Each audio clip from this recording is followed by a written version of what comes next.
I'm gonna test here, because I'm a bit further from my microphone now. Hang on, I'll position it very gently.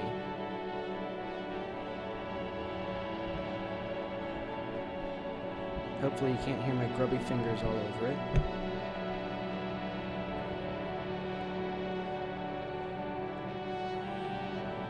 Lower this down. Let's lower this volume down. Alright, welcome back to whatever this is. I've forgotten at this point. No, I haven't. It's the At the Ends of Eras Gamedev stream. I am the Ends of the Eras. Let's see, last time I tried to fix a concurrency bug with my loading. It seems to be a bug with Godot's, oh wait, actually, there were two things one thing I was gonna test, and then I have a clever workaround. Oh, that's,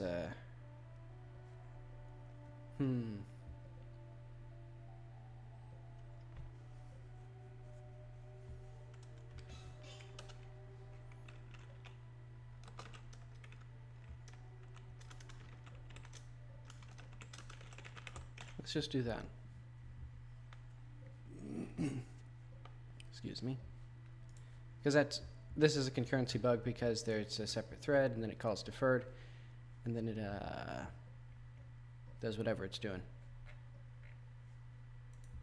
Because this object is not cleared. I know. If not, C or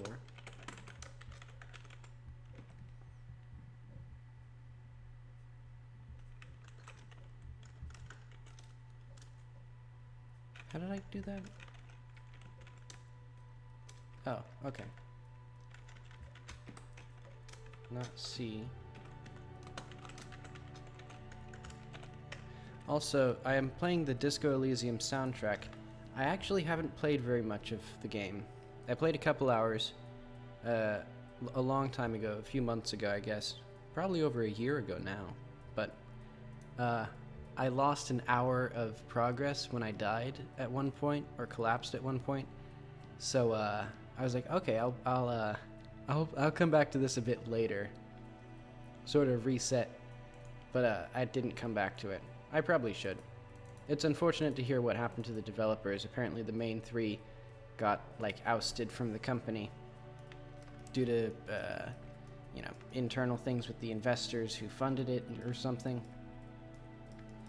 But I'll just look out for whatever work they do next, because hopefully good artists get, work and like funding to do the things that they're good at. But I don't know. That assumes a just world, and that in itself is sort of a fallacy that people can get into, the circular logic of, well, the world is just because bad things only happen to bad people, and I know that because I see all the people who have bad things happen to them, and then I rationalize that they must have been bad because the world is just. And if the world wasn't just, then how come everyone that I see who has bad things happen to them, I can justify that they're bad? Checkmate, liberals. Ooh, there's a 0 there. What the hell is that? Also, don't save. Hang on. There's a fun thing that happens where Godot just can't undo. Also, I completely forgot what I was going to do. First thing I need to check. Is the project properly set up to use multi-threading? Because there's in the renderer. Yes, I have the multi-threaded rendering.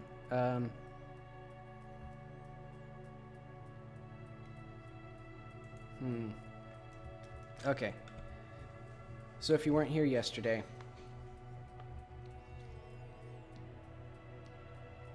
the issue I was trying to solve was, if I do this,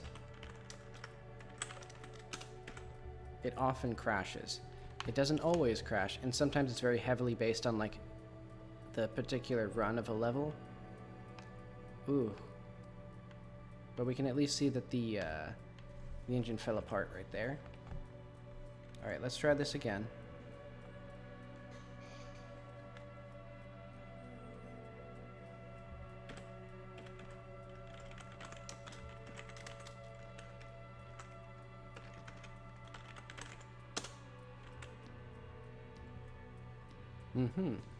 And I narrowed this down to... Oh yeah, this is something for voice analysis. And there's also something called Crinkle Crankle Walls. Oh yeah, I need to get my... where am I? E... Jams, Jack 4, Project, To Do. No, To Do is here. And under Environment... No, under...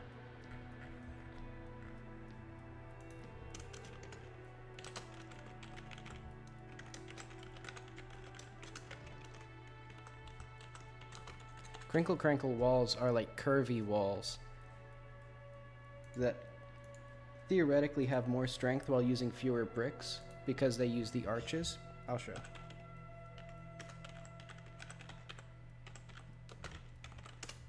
And apparently they found them in like ancient Egypt and all sorts of places, like all over the world. But essentially, this has fewer bricks for the same strength because it's an arch. So you press against it and it, like, you know, has the resistance of an archway. And so otherwise you have to reinforce the bricks or like have multiple layers of them to get the same strength, and it actually winds up being significantly more, or maybe not significantly, but some more. And I thought, that's cool. And if I have bricks in the game, you know, making a little sine wave isn't that difficult, and it adds some more visual interest. So I'll consider making some stuff around those. But okay. The game crashes. It's a bug in the physics engine that I don't know how to solve, but basically, when the physics, or when the rendering server has to free an object, it seems that it can sometimes be queued to free the same object that was already being freed in some other thread. And so that just causes things to be like null and, you know, invalid when it tries to read them finally. So I could investigate all that, but instead what I'm going to do is not solve the problem and have a workaround, because I was thinking the only reason I load the things asynchronously at all is because it takes too long at startup if I want to test. Like I want it to be like, I press the button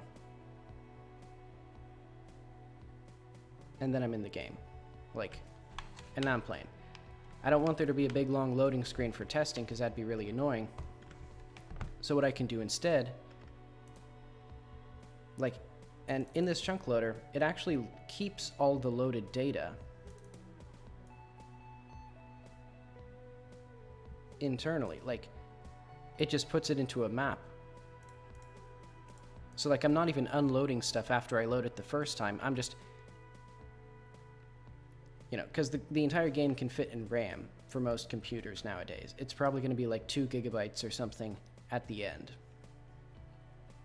So what I can do is just load all of it, and that's what I'm going to put in here.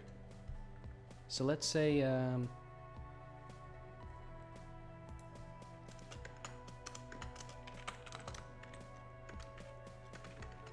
I'm going to completely delete all this crap again. I'm going to have one thread.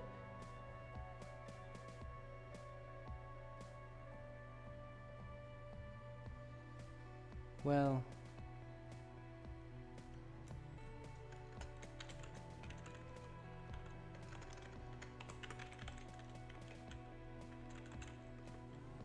let's see. How do I want to do this?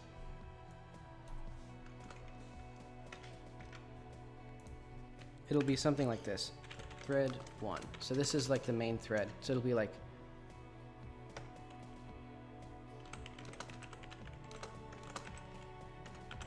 load the closest chunk to the player.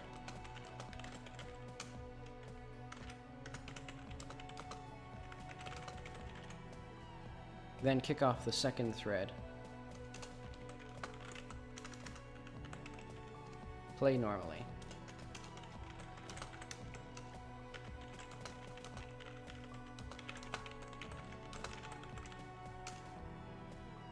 Get all low res and high res chunks.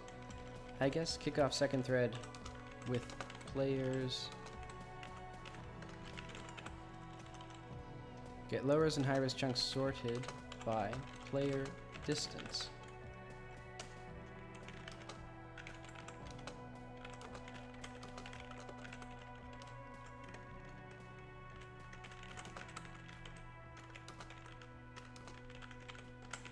Load chunks from closest to furthest, and then if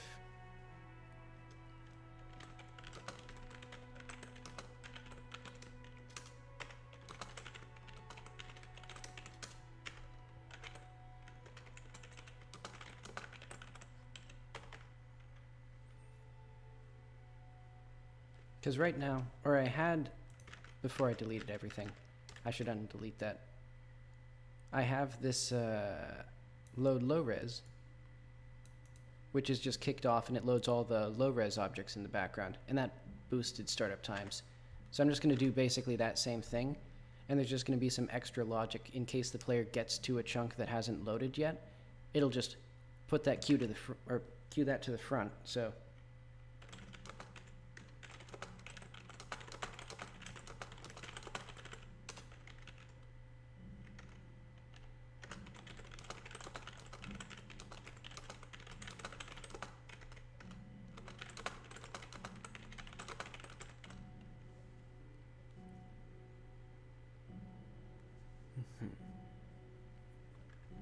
and the player will still be able to like do other things. Like they'll be able to pause and look at their inventory and stuff while this is running. It won't actually freeze the game in the main thread. It'll just wait for it.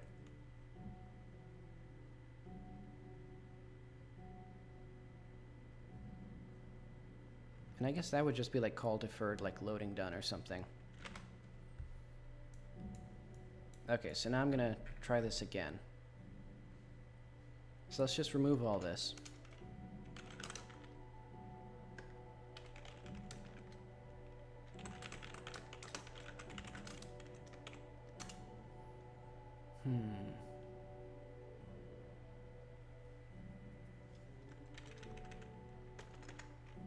What should I do?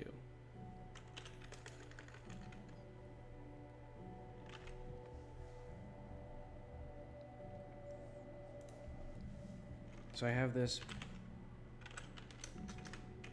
update chunks.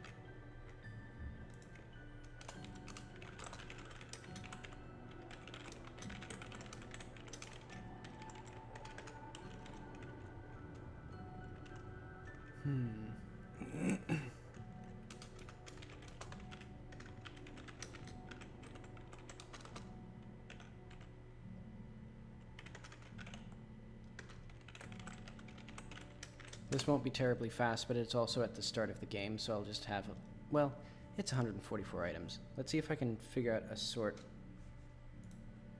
Because now I need to do an insertion sort, or just sort these things by the distance from the player.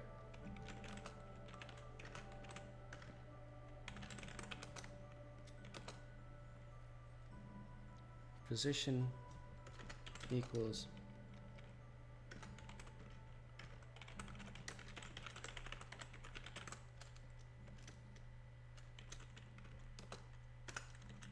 so we have the global position of the player, and then for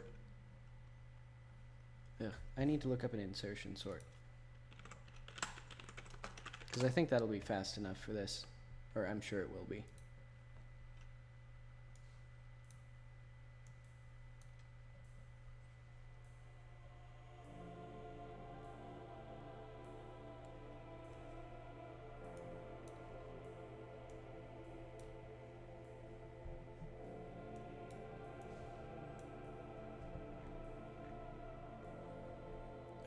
Because it's not a terribly complicated thing.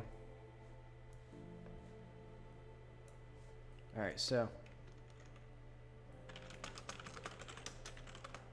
1.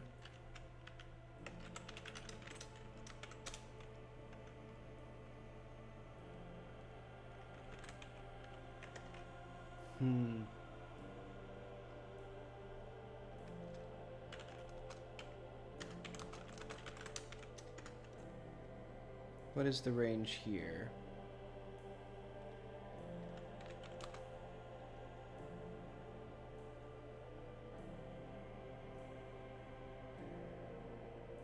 Oh wait, no.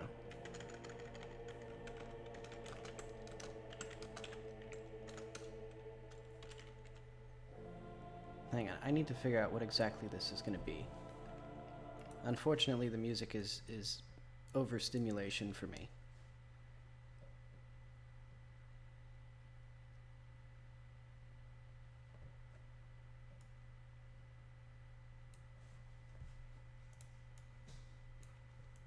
Alright, let's see if I can just figure it. For lower range chunks dot no.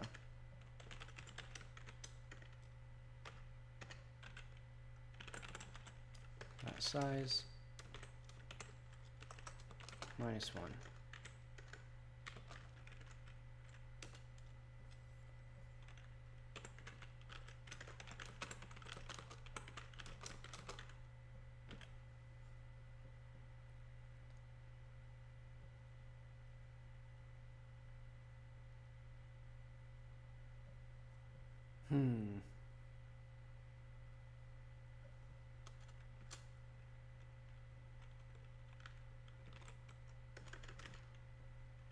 For upper equals lower dot 1.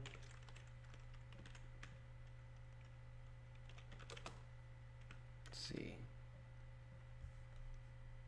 Yuck, now I need to do a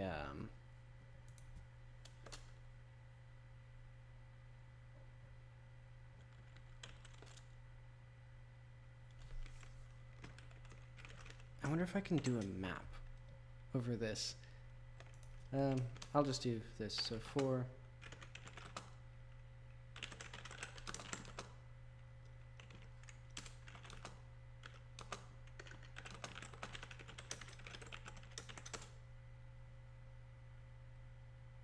C and sorted chunks,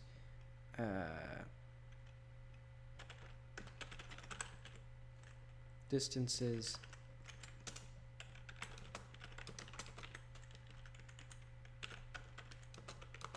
equals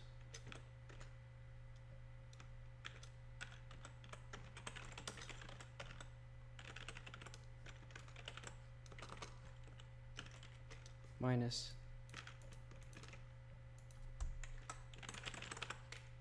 position dot length squared.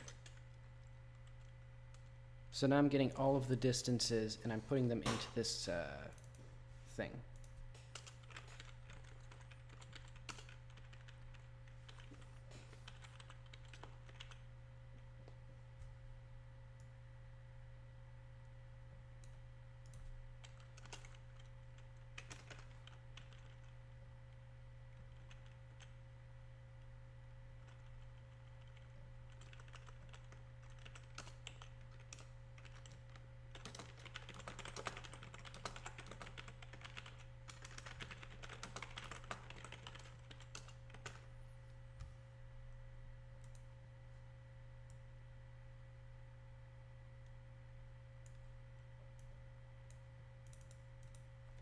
So this goes from 0 up to the end.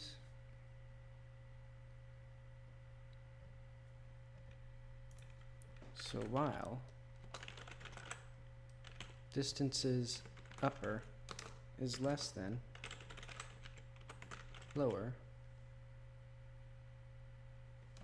and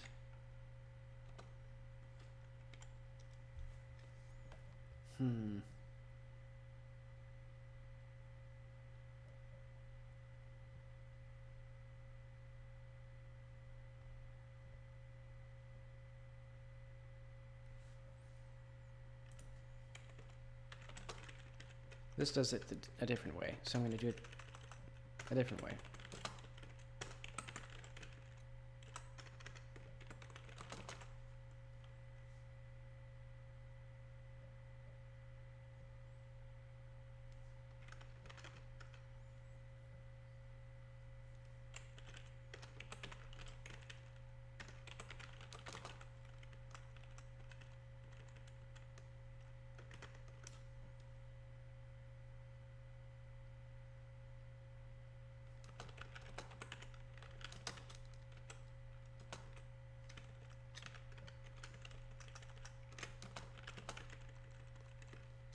Okay, I'm figuring this out now.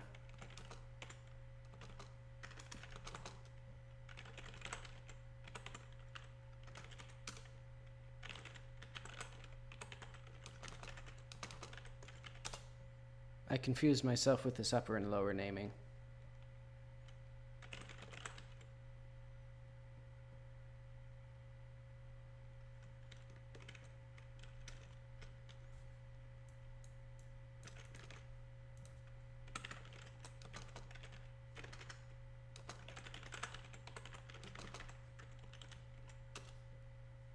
Basically, I'm just swapping these, and then it's going to be var tc equals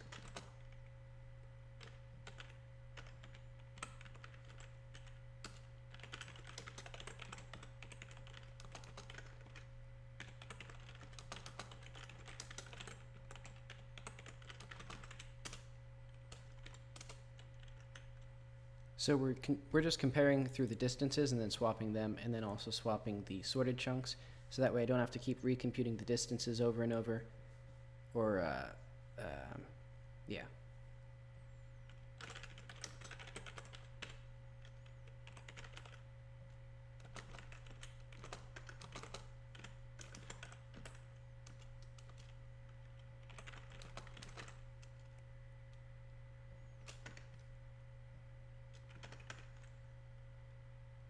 Okay.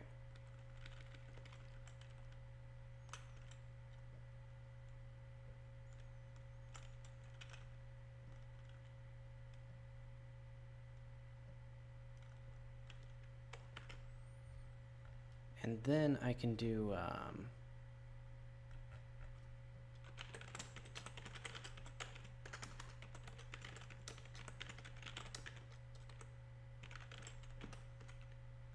start loading.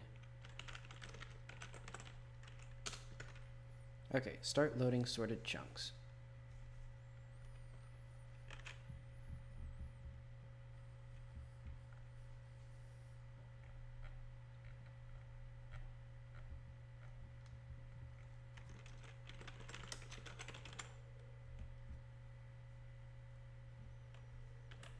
Alright, so we have this. And I think this will be fine how this is for now. Because what I'll do for now is just freeze the game. Well, what I'll do for now, it'll just load everything. It'll test stuff.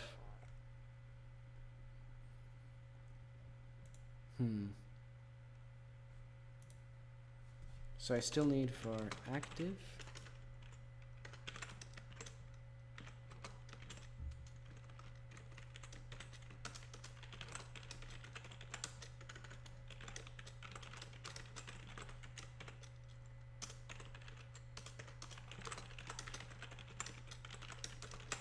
I think I have this now. I should test the sorting, but I won't right now.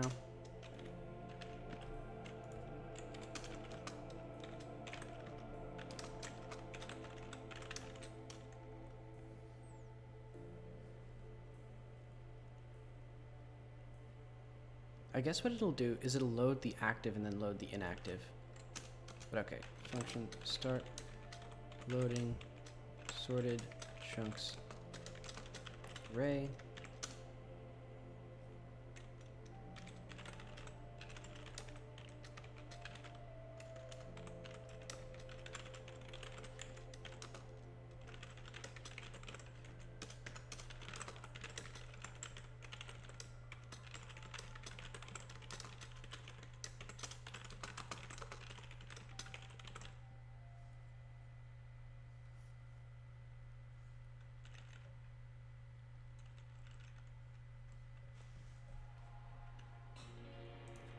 And then I'll also have a function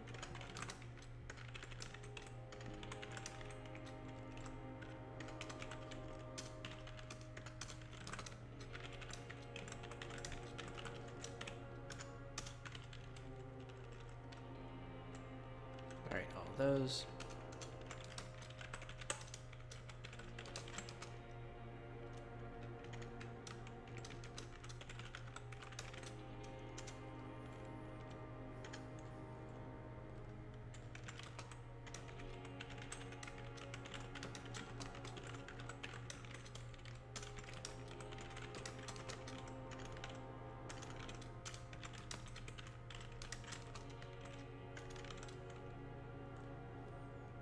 can I guess the loaded mutex will apply for both loaded and low res?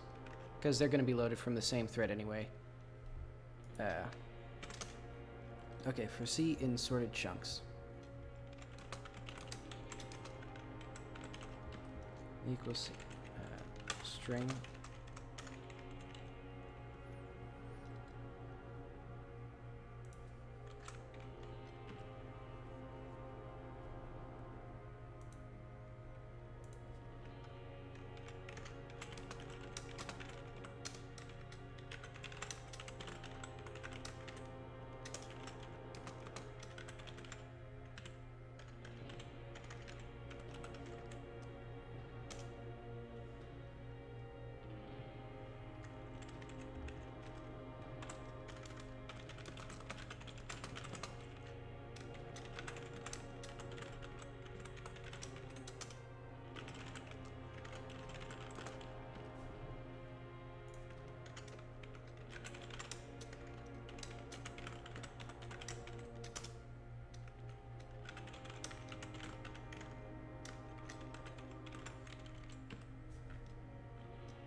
Okay.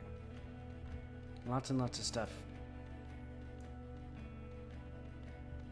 Oh yeah. Self-load everything.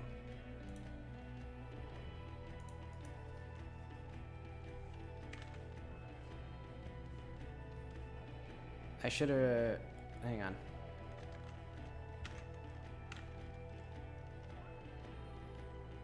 I should have stopped being so dumb. And like not deleted everything in the world. Because I still need like this.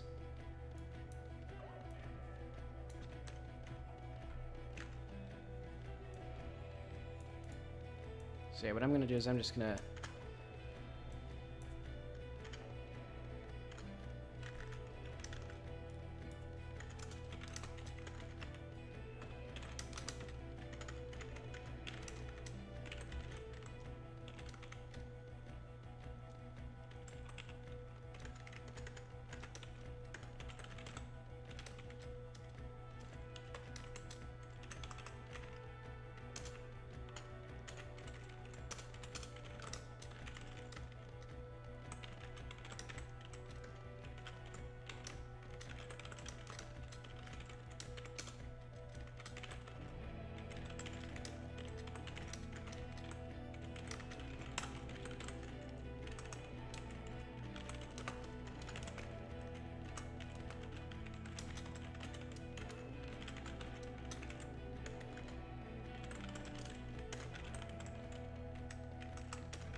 Okay.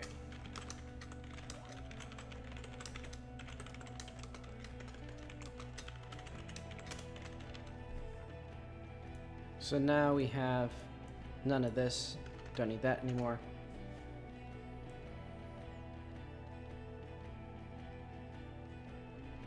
Don't need that either. Something similar to this. So for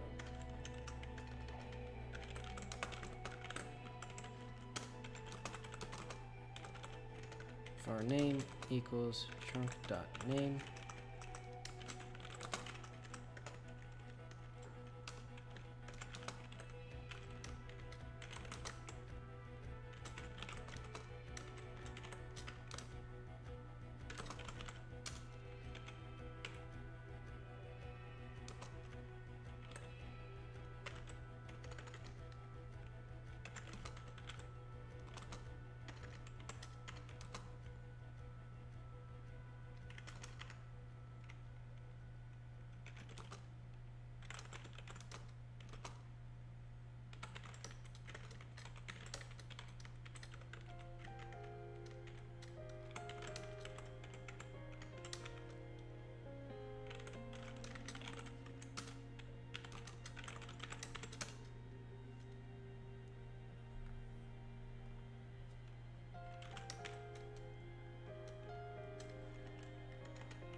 this, and there's this, which I don't care about anymore.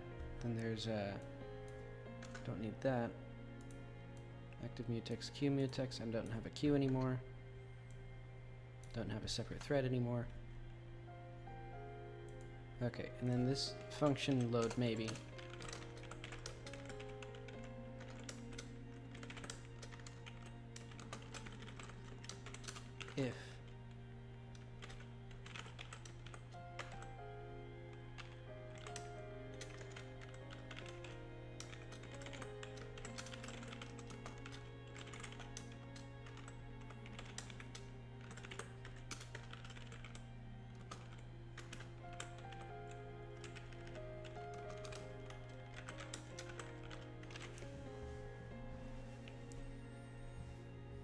If content set loaded name content.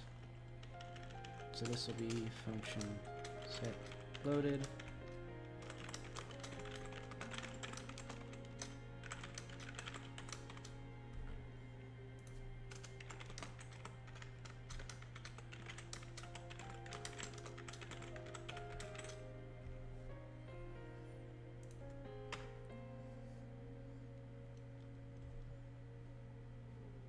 I know.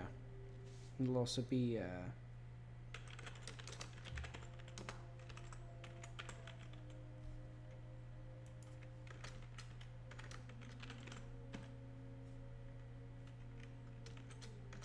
nah, it'll be this, actually.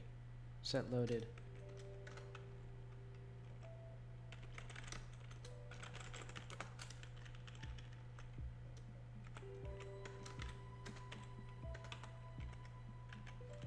Load mutex.lock. Dictionary name equals content.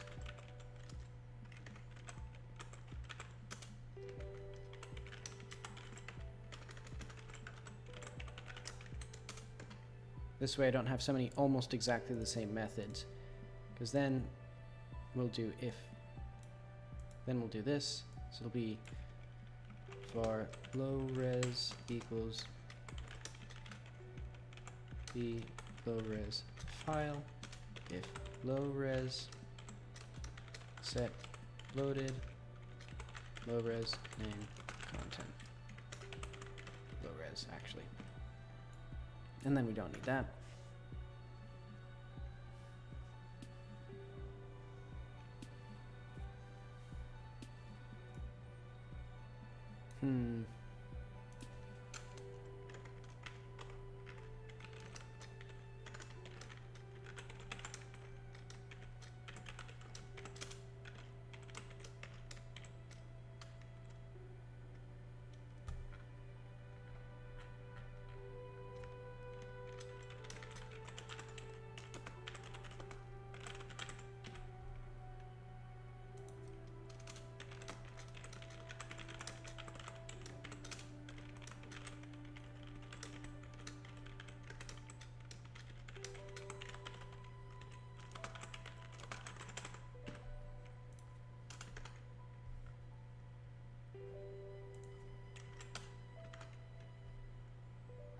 Almost the same still, but that's okay. And I guess I still need this nodes thing.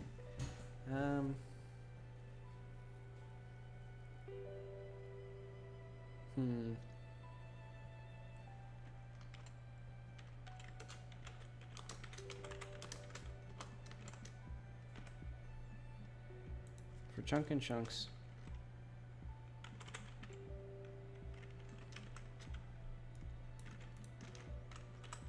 name equals chunk.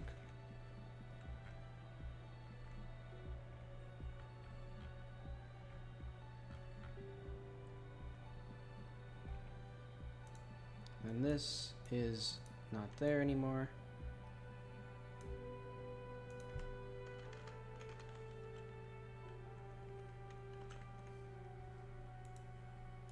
Then I don't need I'll figure out what to do with the queues, because I do need queue load and queue unload.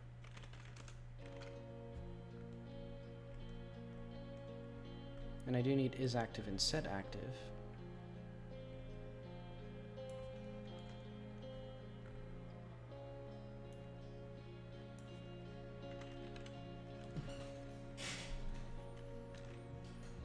Okay, so now what this should do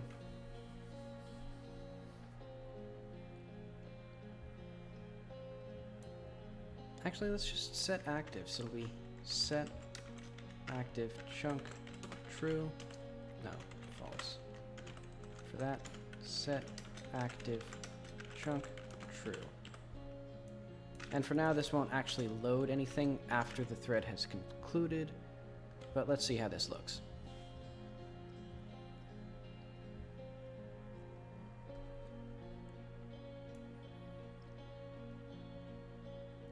Whoops.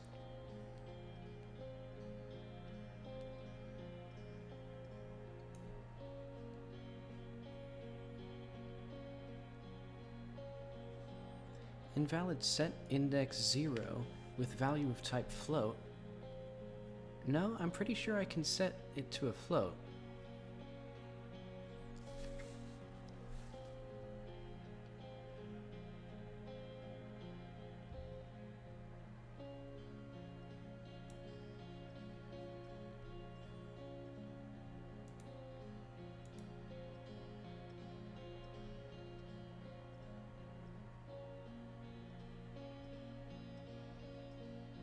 Like, no, I can... Oh, wait, no. Whoops. I forgot to append because I decided to be an idiot. And construct the array one at a time, rather than reserving something. So now, nothing is here. Oh.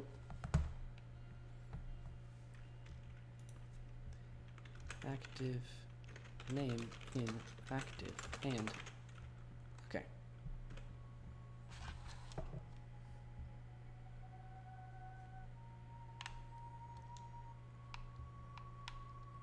So now it's doing nothing, which I guess is what I was expecting.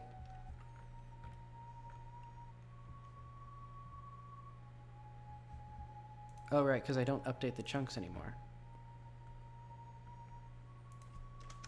Update active chunks. Maybe I should do update active chunks.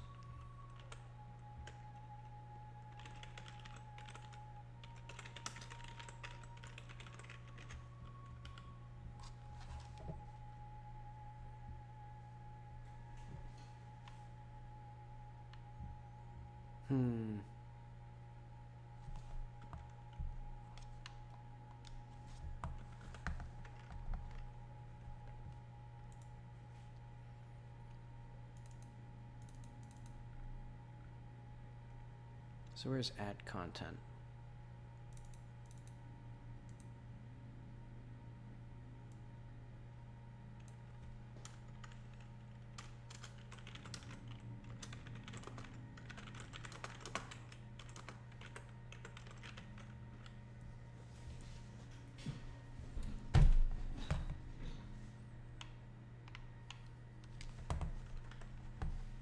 Okay, that didn't do anything. Let's print like the loading, because it could also be that my sorting messed up.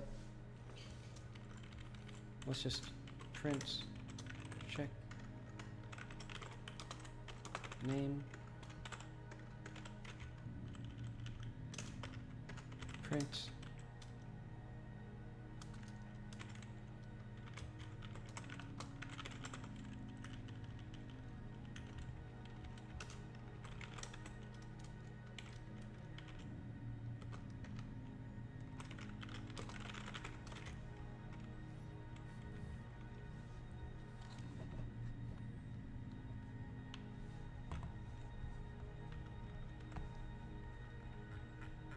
So I see that's dying. Path content modular name. Load maybe. If resource loader dot exists path.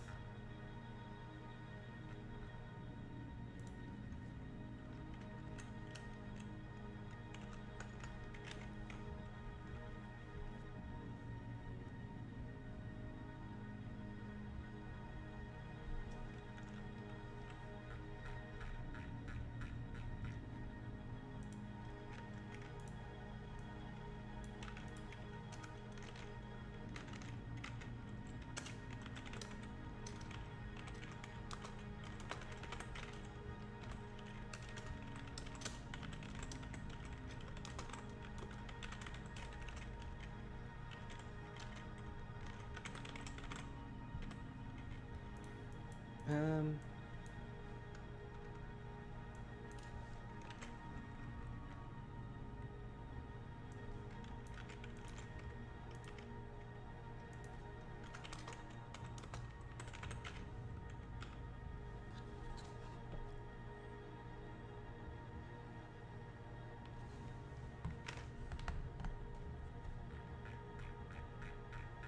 Okay, so what I'm seeing here is that my maybe load isn't doing anything. Why is that the case? Load maybe.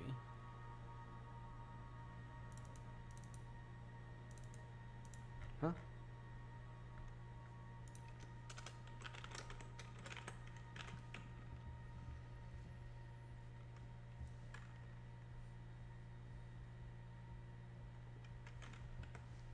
So why isn't it printing either of these?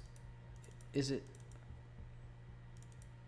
Because if it exists, it should be printing one of these. It should be either printing load or does not exist. There's an if statement and then an else statement, and then it's not printing either of them.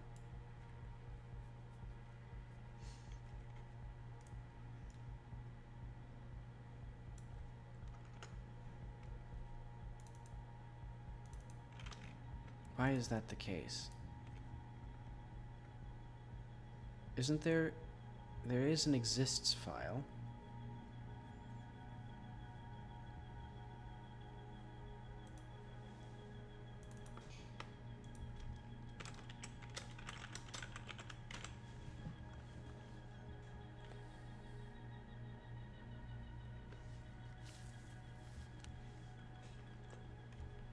Also, it seems to be doing correctly because it's like, oh no, it's not.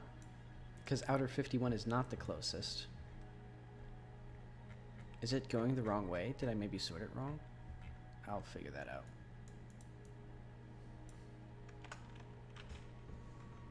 But okay, this should be running.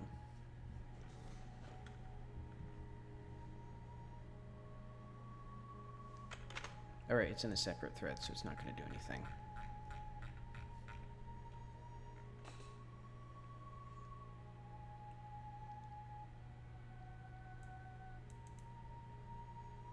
It seems almost right. Like, maybe I'm not setting the 0 properly there, but,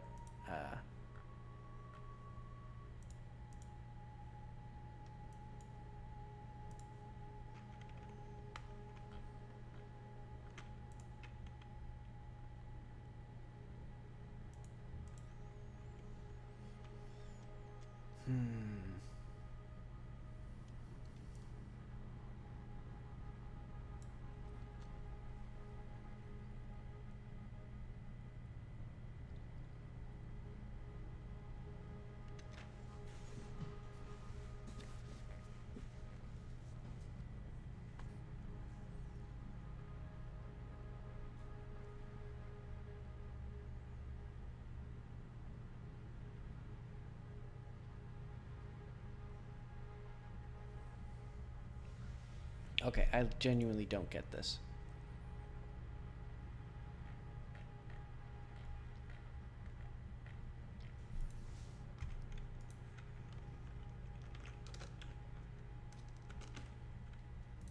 Did I get this wrong? If...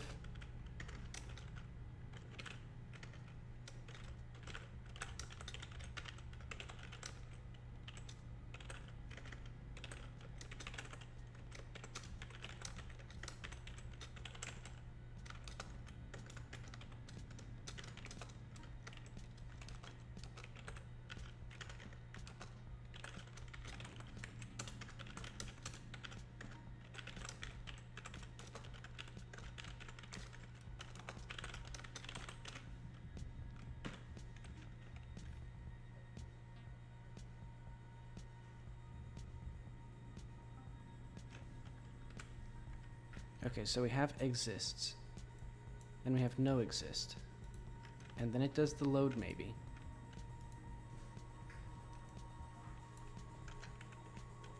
And then it should print this. And then you know what? I'm just going to assume that it is a packed scene. And then I'm going to do Okay, let's see this now.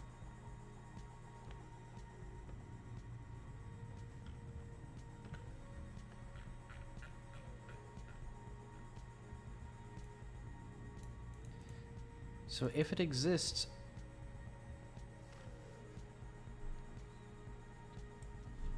Okay. I'm not even gonna bother with that. I don't know why calling it into a function is not doing something right, but,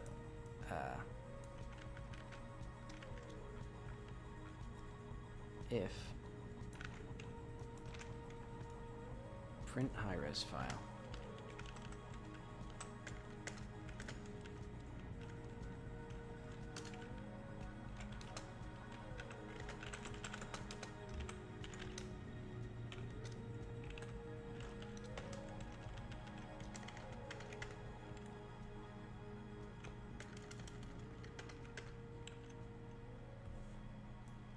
And then I'll do a very similar thing here.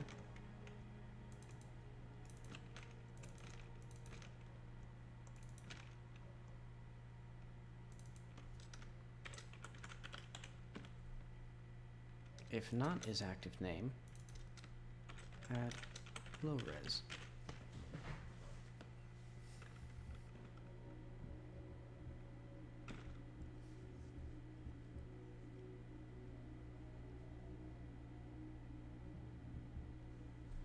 Okay, so now they're all loading.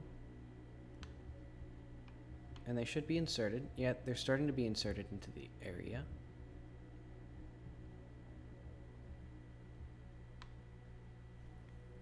Okay, and now, they're not in the right places though, or at least the active chunks aren't.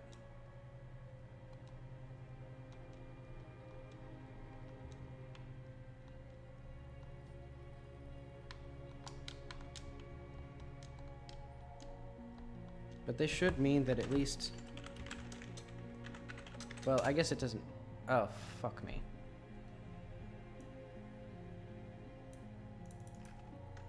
Oh no, that's fine.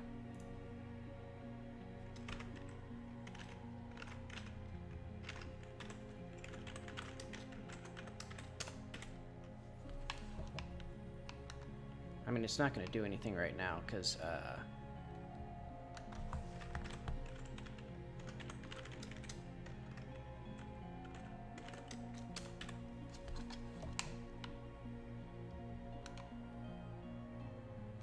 Also, I can make this... Hang on. I have the technology to put this back up at a full screen. Because I was for, like, there's some really bad flashing in another place where I was deliberately trying to induce the physics server bug. Was it the physics server that was causing issues? I keep forgetting. I think it was. No, it was the render server. So I think it is something to do with the multi-threaded rendering.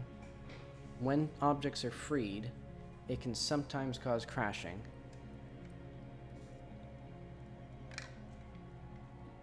But only under very complex circumstances. 3.5.1 stable. Okay. I'm using a modified version of Godot, so I don't know if it'd be worth it for me to do that, because I don't know if they've actually fixed the bugs with the, or this particular bug that I'm experiencing. But oh well. I'll look into it, maybe. But what I'm gonna do is I'm gonna figure out one... Actually, what I'm gonna do first, let's just try this instead. And I'm gonna hide this for now.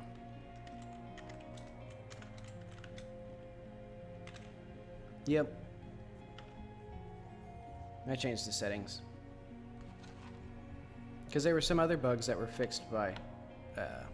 why is this happening? If chunk in low res, and...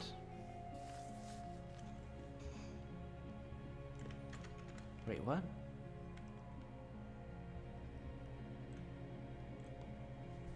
Invalid type and function remove child on base. The object derived class argument. One packed scene is not... Oh, okay. Whoops.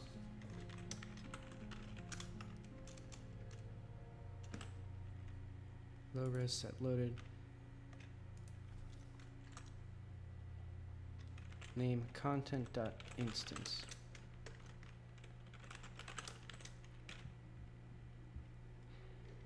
I'm not really creating them. I'm loading a scene. I'm not actually instancing it, but it could be that.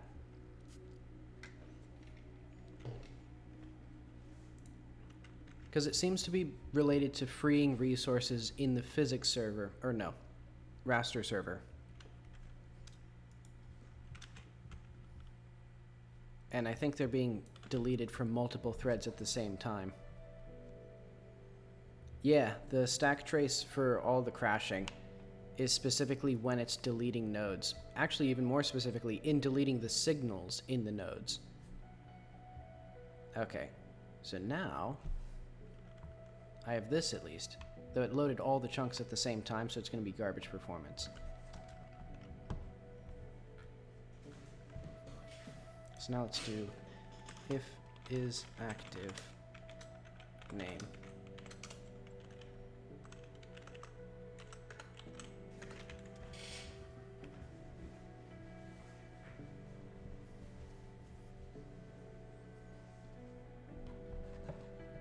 I'm using queue-free. And I'm specifically doing it also in the, well, I guess it doesn't matter if I do queue-free, but I do also do call deferred when I deleted them. But now what I'm going to do is not even delete objects until I've loaded everything. Because it only happens, I think, when I'm loading an object in one thread and then deleting them in the main thread.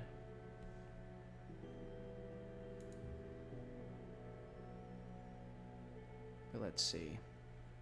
So now what I'm going to do is I'm just not going to delete in the main thread until the thread is done loading. In fact, I should put that. So we var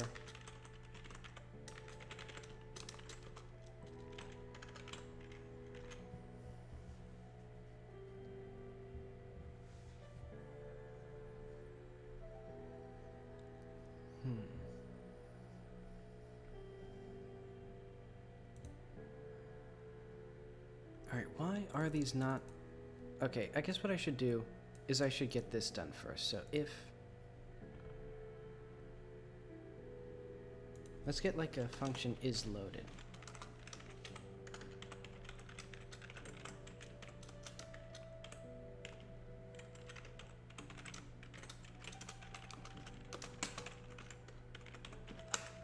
Load thread and then res.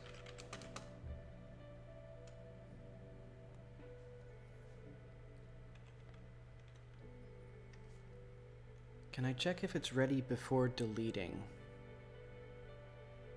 I mean, they're nodes that were already inserted into the scene, because it's calling it deferred as well, so it would be in the main thread after, like, so it should at least exist for one frame, I think. Because it's only freeing the low resolution, well, no, it's freeing the active chunk. And yeah, that should exist for at least one frame, I think. Equals chunk in loaded content.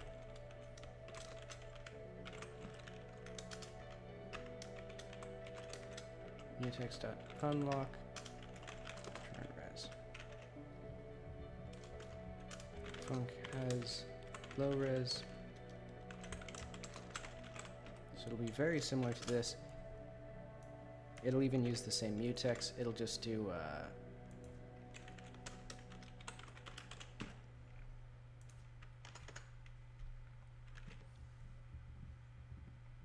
so set active, no, queue load.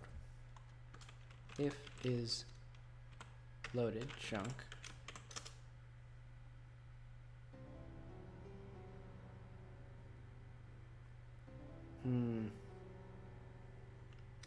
Get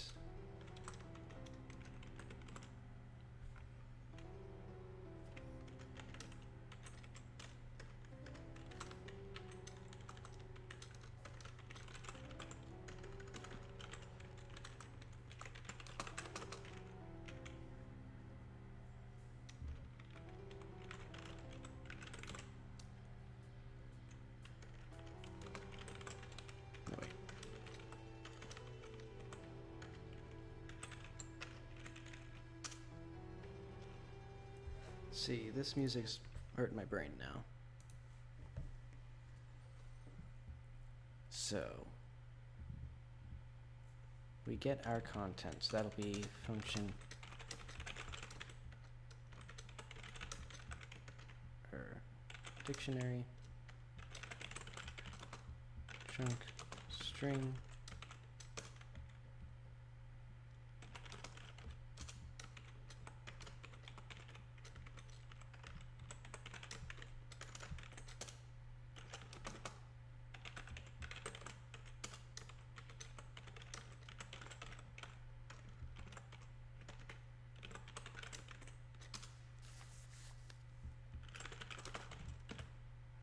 Actually, I don't even need these has low res and is loaded because I can just get the content and return null. So res equals null if not chunk in dictionary, else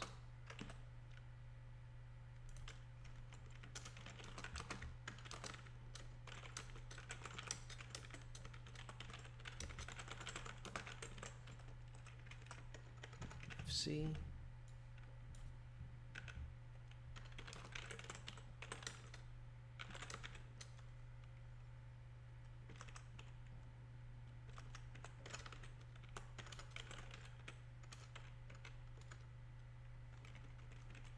You know, I'm going to make this a spatial.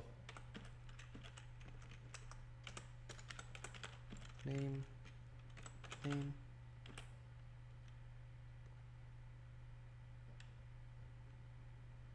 Oh, okay.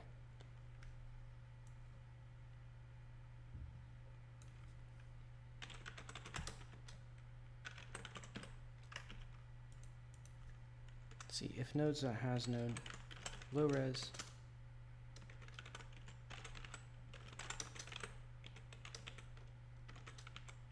Oh wait.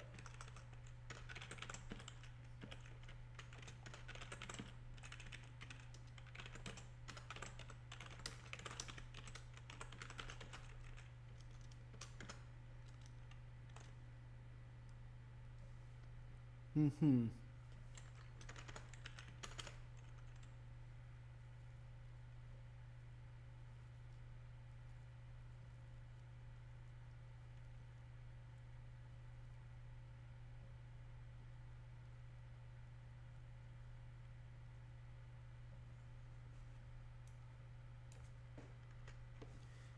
Let's see. Can I have deleted chunks?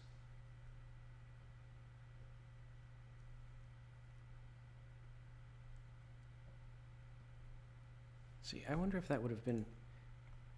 That could have potentially been the issue with the old version of this. Yeah, maybe I was freeing twice for some reason. But what I'll do... I'm going to... Actually, if chunk.hasNode low res, remove trip, and then if c child c dot instance c is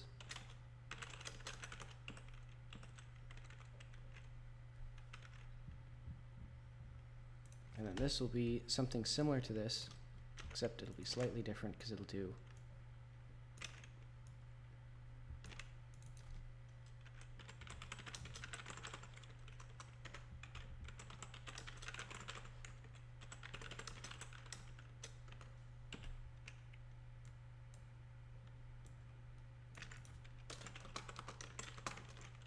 instance dot name equals actually if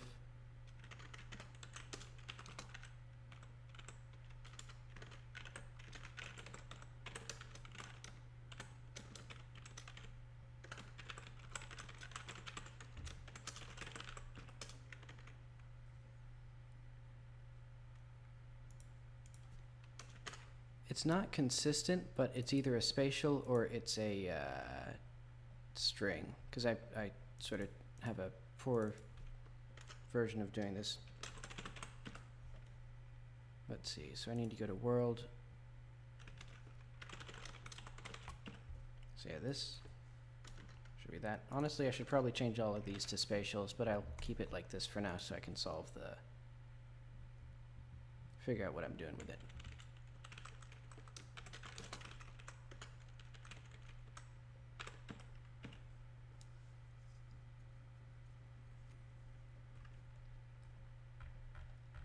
The chunk node.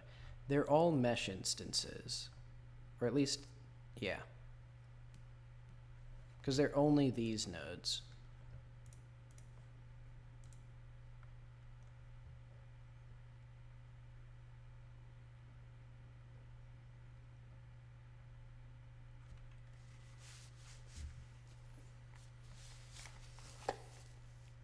My headphones are sort of uncomfy.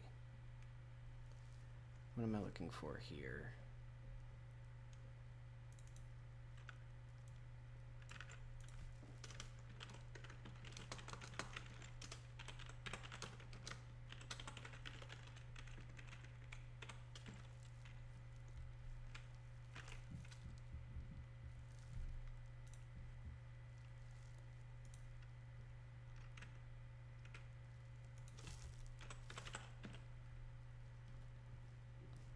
As dynamic node, hot child C. So this will be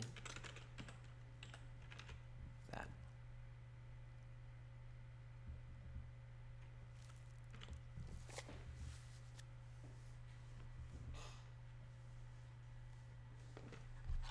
Should eventually, well, the low res stuff is being added just fine. I don't know why this other stuff isn't. Oh, there it is. Just took a while. And I think it's because my chunks are loading in like the opposite order. Because I think, where is outer 58?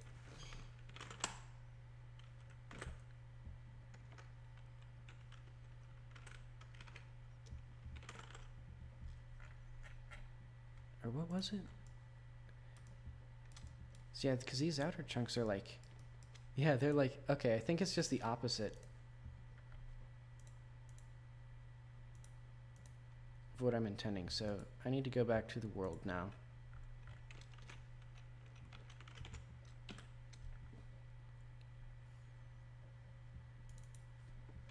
Let's see, so distance is lower.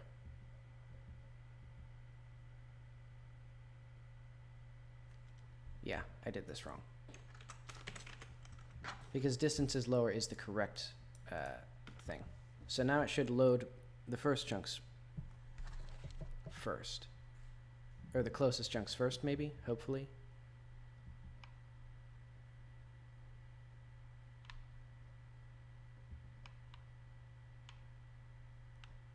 Taking its sweet time. Did something happen to the thread? Because, like, while lower is greater than 0 and distance is lower is greater than the distances of the previous one. Am I doing it in the wrong order?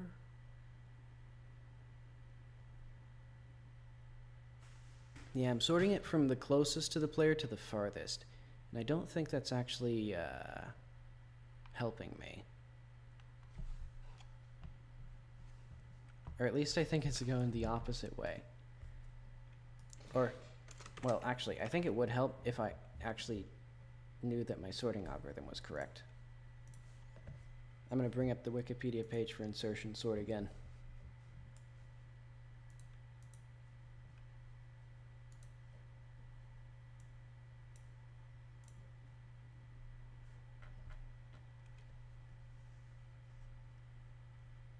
I do.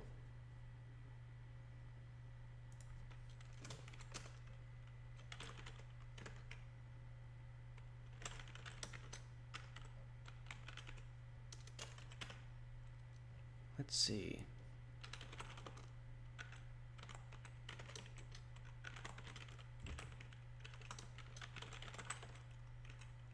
All right, I can do that.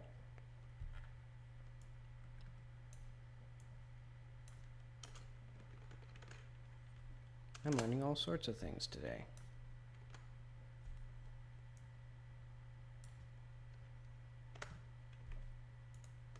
Let's see how sort custom works. It'll probably be self and then function.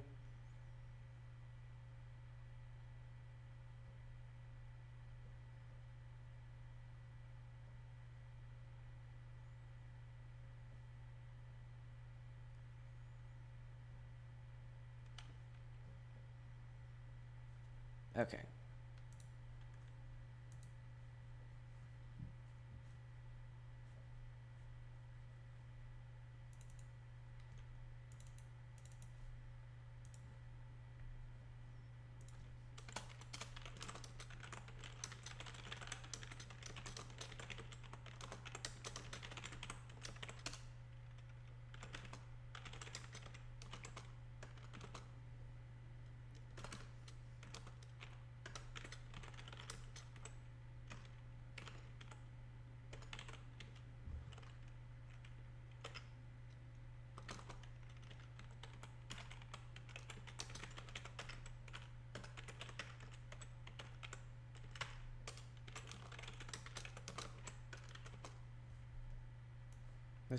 Let's copy and paste, because that always works.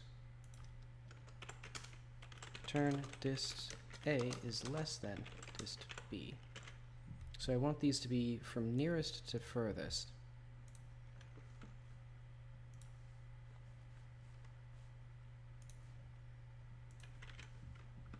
All right.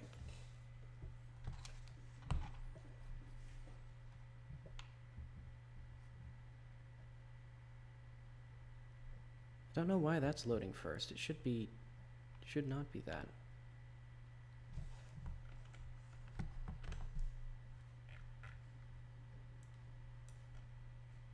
Like, it's checking this, then it's there.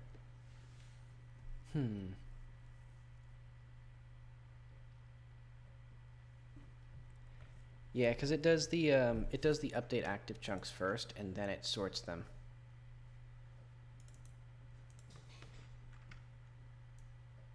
So this way, this should be set active true, and if it has the node, it returns.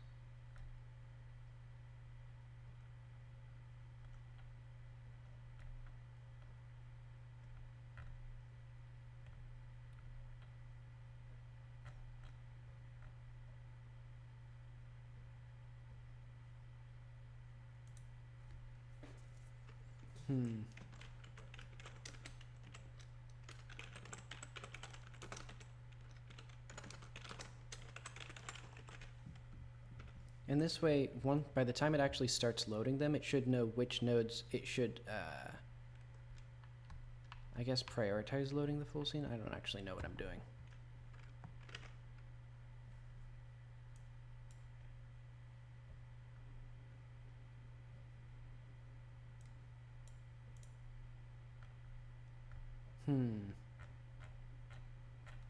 Oh, wait, it might not actually know until later. Yeah, okay. You were right, it doesn't know. Because the player's ready function isn't called yet. Or because the player hasn't been transported to the proper place yet.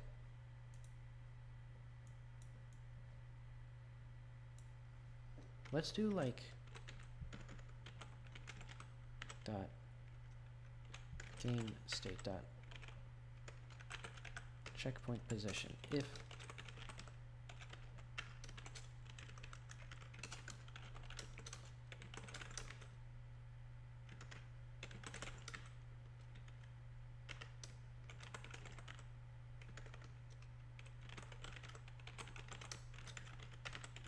otherwise, if there is no valid game state, they should be relatively... Wait, no. I don't think this does what I want it to do either.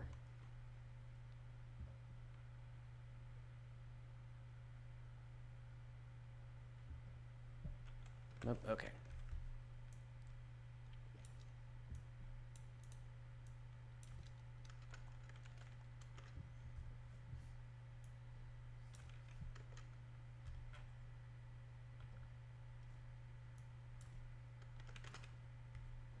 So this doesn't need to do anything. What I'm going to do is...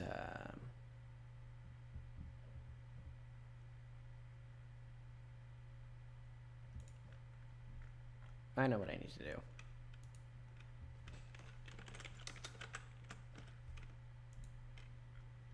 If this needs to just be there.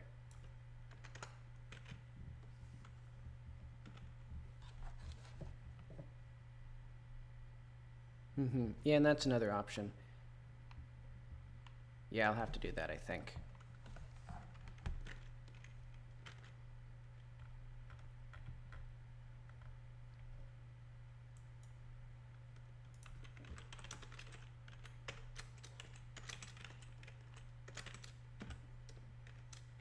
So what I'll do is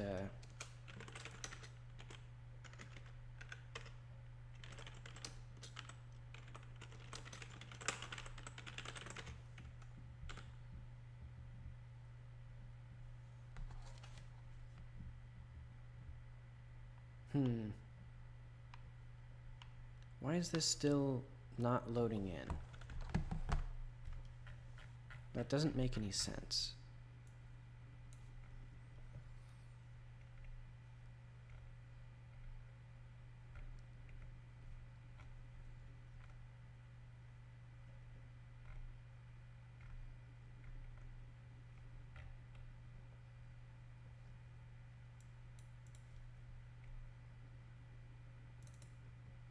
Oh.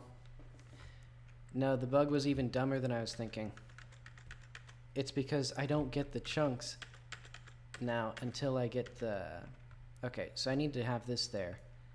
I need to have this in this function because it doesn't have any chunks, actually, is the issue.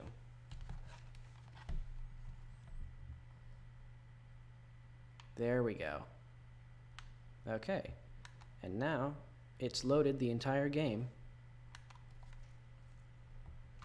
And let's see if that should not crash. And now hopefully that doesn't ever crash. Though I don't know why the frame rate is so bad here.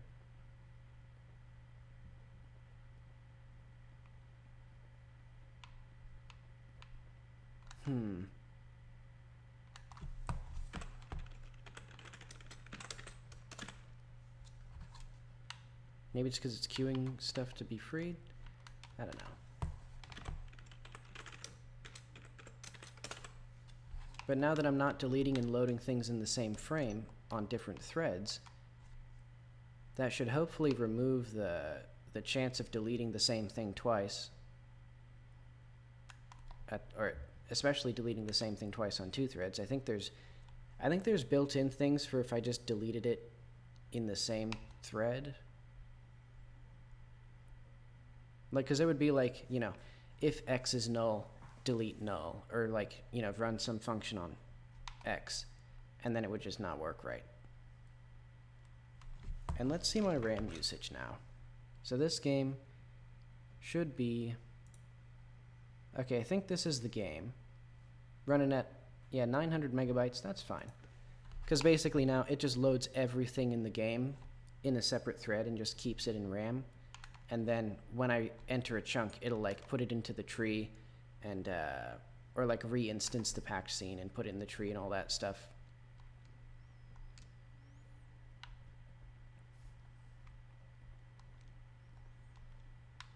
Yeah, that was my other thinking, is like to maybe just have, like maybe just never, like have a mutex as well to have it, so like I don't delete things at the same, like while I'm loading things.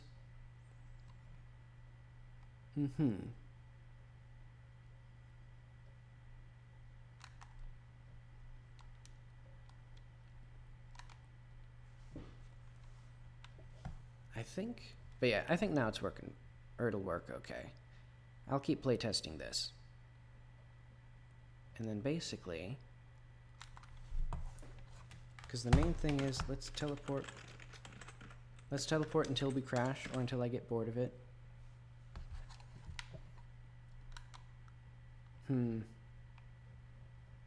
There's horrible frame rate in this area still. And then it just goes away after a couple seconds. I don't understand it. But then I can do this. Then I'm back where I was. And it's all good. So yeah, if I had like a much bigger world, or a much more detailed world, I would probably have to start, or really investigate the threading issue and figure out a better solution, or at least one that allows me to unload things. But that's not bad.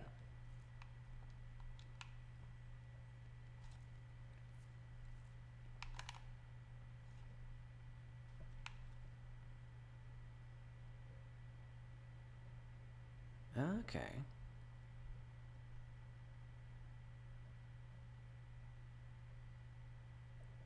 Interesting.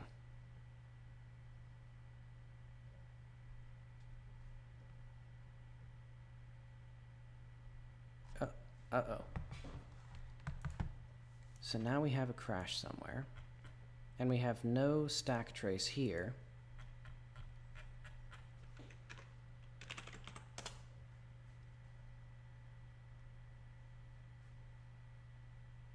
So we'll need this again.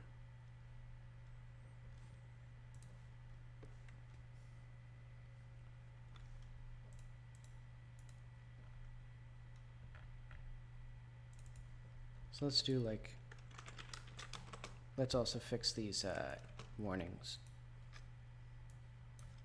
No longer needed.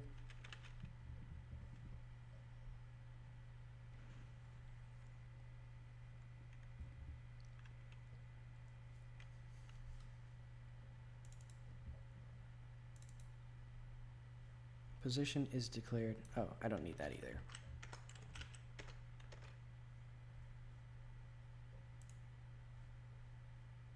Force is never used in set state.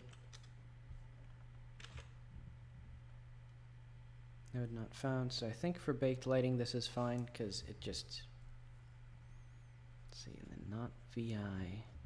That doesn't seem related to this bug.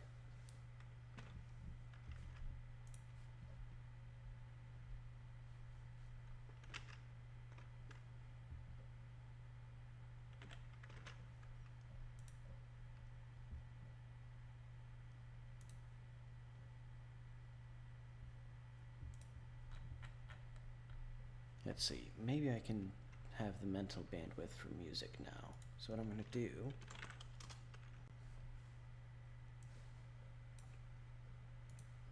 I'm going to put on, put the volume down first, and then I'm going to do something.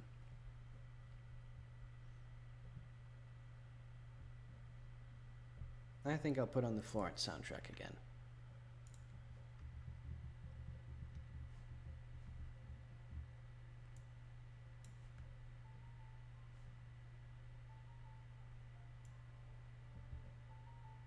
About there. Just very quiet.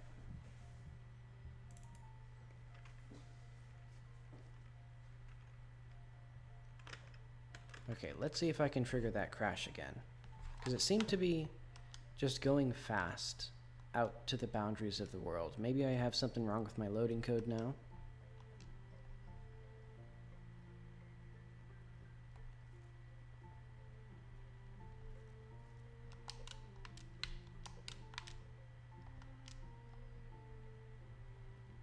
Yeah, that's my first thought.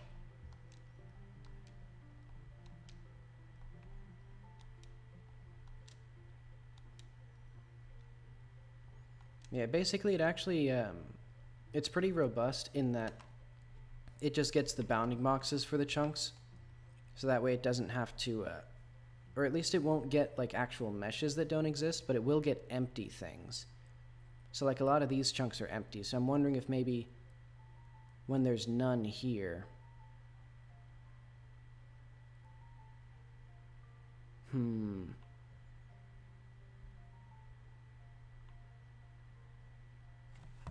worried this won't be reliable. Let's teleport here first. Maybe I'm setting something that's contaminating the thread, but I don't think at this point that it's actually Like, I think the thread should be done at this point, actually.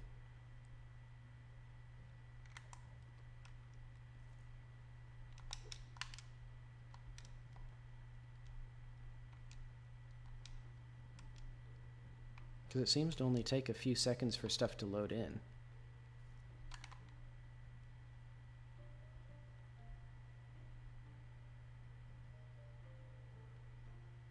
Let's see. The only thing that's loading is a loop that iterates over all the chunks, and if there exists any content, it loads it.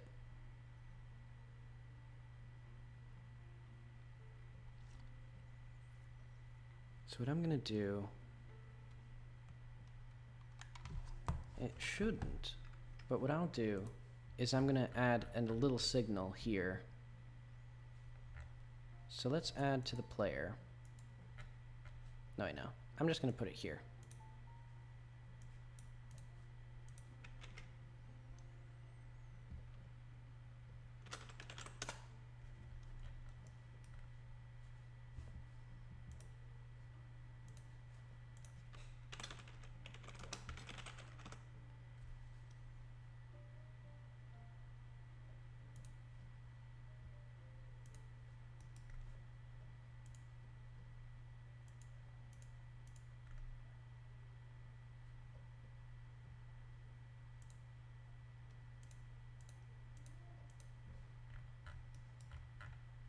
Let's see, do I have colors?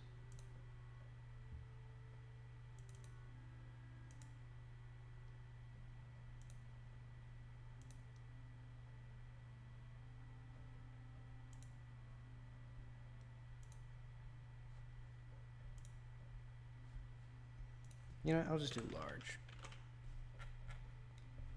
Or what do I have for fonts?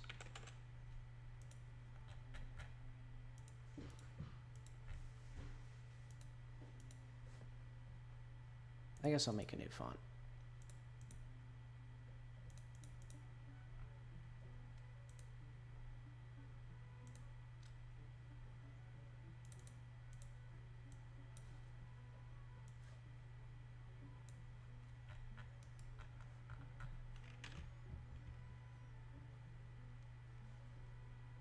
Let's see, I don't think it should restart. But I think what I should do is I should have it do like a call deferred when it's done. So it'll be like...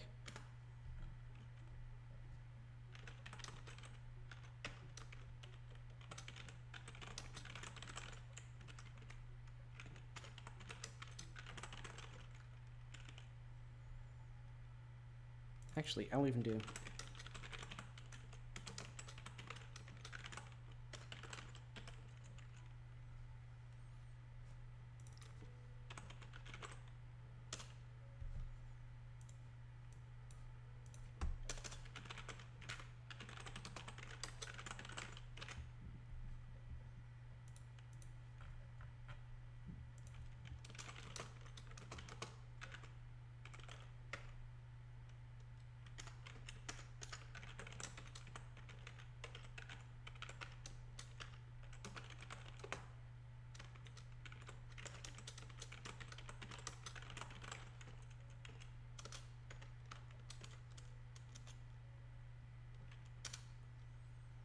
Let's see. I'm not sure.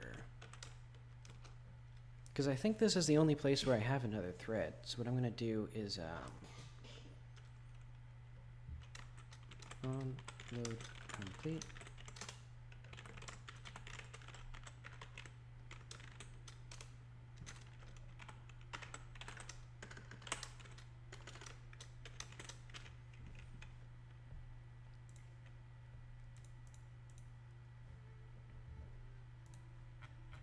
And I'll have a function called load.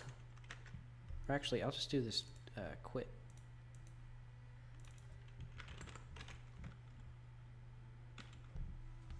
So now it should have that little label up until the thread is done loading. Yeah, so now that thread should be gone.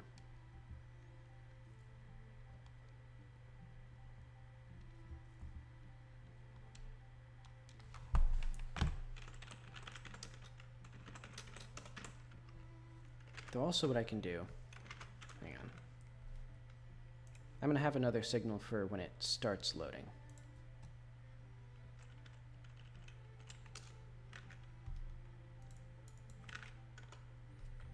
So let's even do it like immediately.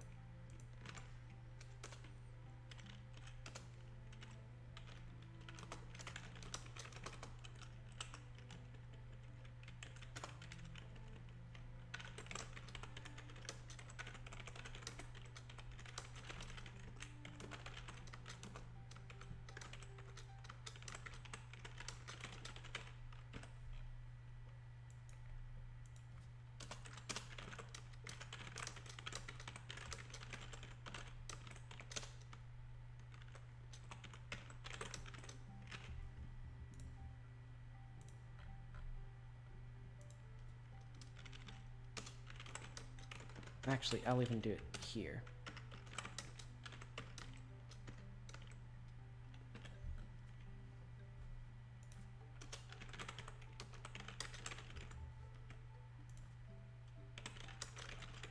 Actually, there should be a call deferred still.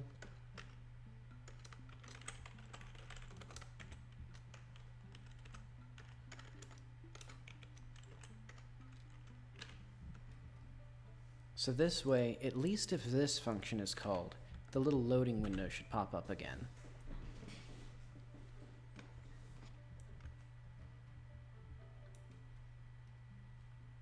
Oh, whoops.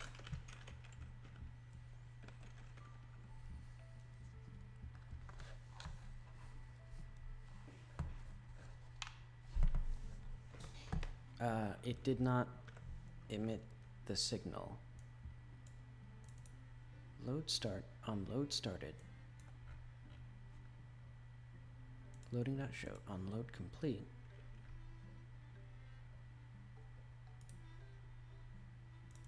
Oh, whoops. I knew I was missing something.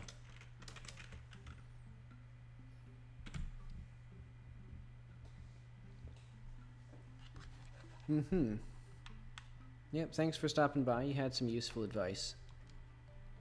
And I think I may consider the other things you suggested in the future, if this turns out to not be working. Because I'm thinking this crash might have been some other unseen issue that because I'm also putting the game in sort of a weird state with all this unloading and stuff. Uh-oh.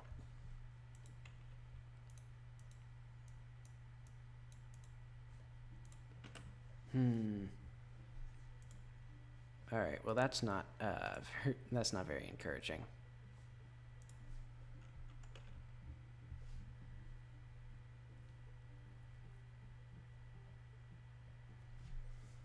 You know what? I think it might just be if I unload a bunch of stuff at the same time, it doesn't work. Actually, hang on.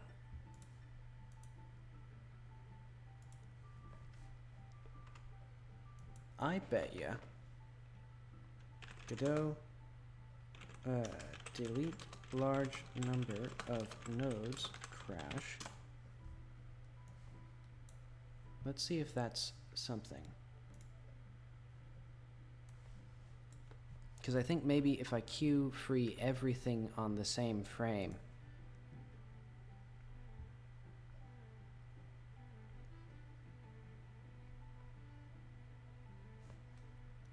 yeah, so what I'm gonna do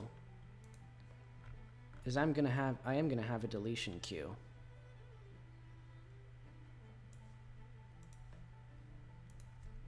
See, I have that there. And then let's do like function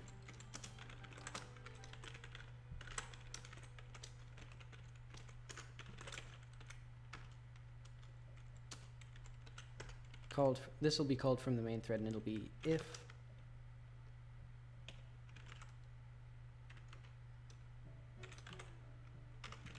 if not deletion queue.empty.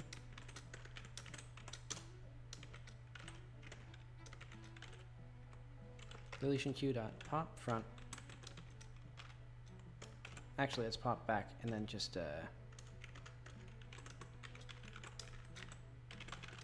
no, I have to pop front.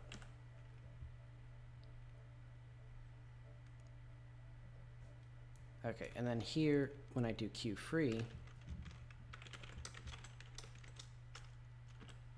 I don't need this anymore.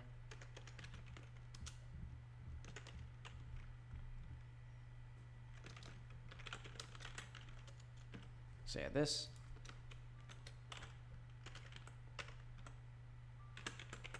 Push back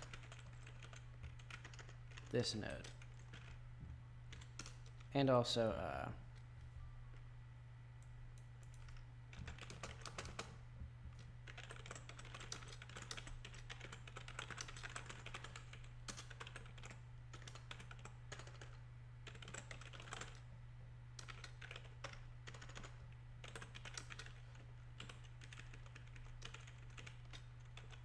so it'll be queued for deletion, and I'll only delete one object per, I'll only delete one chunk of frame.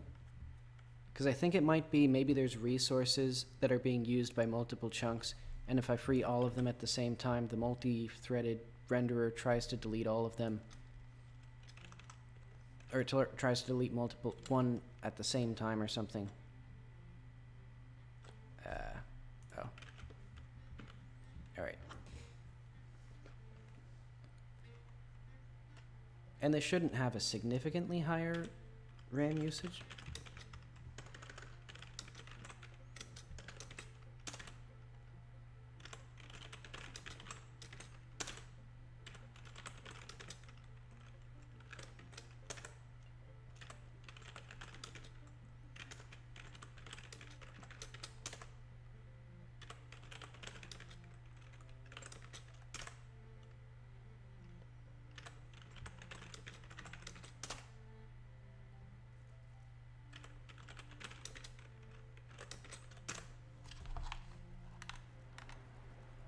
Ah, well. I think this might work. I'm kind of concerned that maybe... Well, I don't know what I'm concerned about.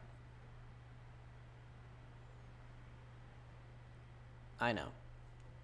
I bet what it is that the main thread can delete resources, and also the visual server can delete resources, and sometimes they overlap, but it's only when there's a very large number of nodes that's being deleted at the same time is that likely enough to happen. Because I was exiting the area. So at these transitions, it does feel like there's some risk of crashes, because once you've gotten outside the bounds, it deletes the node. And so I think that's not thread safe.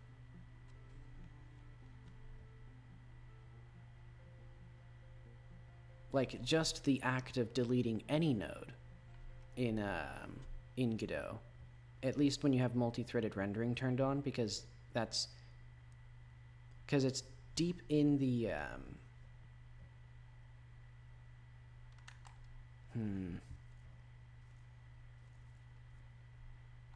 So how would this work? So this would significantly reduce the probability of it happening only because there's a lot fewer things being deleted.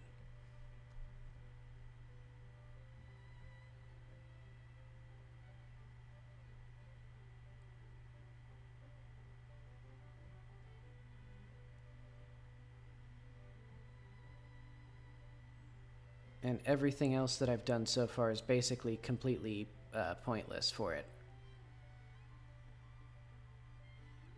Because the only commonality that I've seen... I guess I should have seen it all along. It had nothing to do with the actual, like, multi-threaded loading. Though I guess, honestly, I think this is a better solution just because I can just load everything sort of up front without having massive startup times. And I might even have that, I might just keep this little, thing here. Ugh, but that does mean that there's a probability of the game crashing no matter what I do. As long as I have multi-threaded loading. Or as long as I have multi-threaded rendering at all, actually.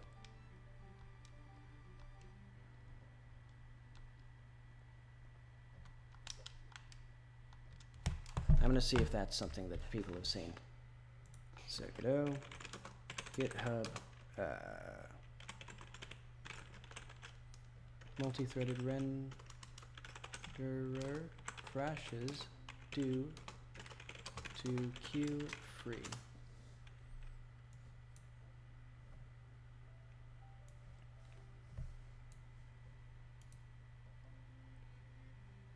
So this is mostly unrelated.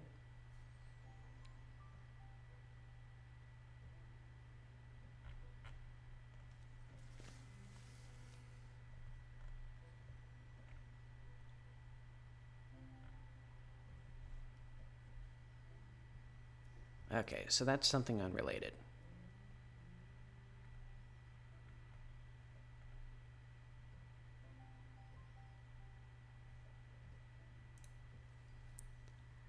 Okay, so I'm going to look through this again. Maybe there's something I'm missing.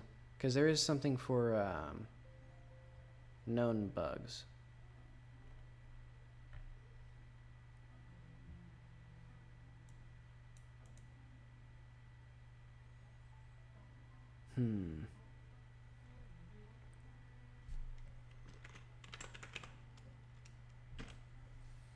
Note that the multi-threaded thread model has several known bugs. Okay, what are the known bugs? I really wish that they like listed them there. Because it's like, okay, is there like a probability of crashing when I delete an object?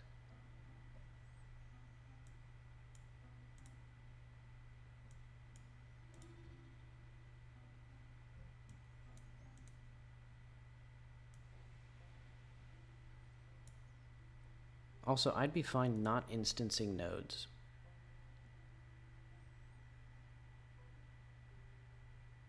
Because, like, well, can I load the packed scene and then instance it in the other thread? Is that what it's... does that count as not instancing it from the other thread? Because if it does, I can just do that and then not even have the multi-threaded rendering.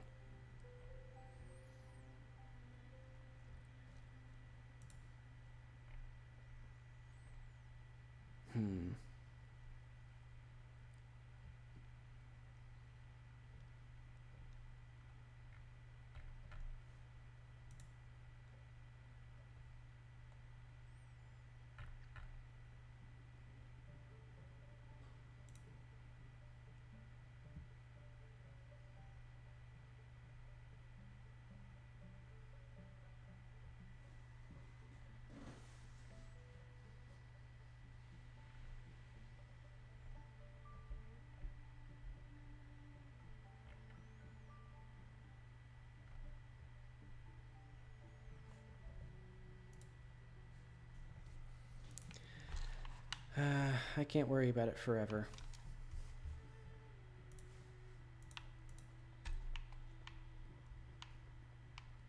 Let's see. And the frame rate's bad. Tragic.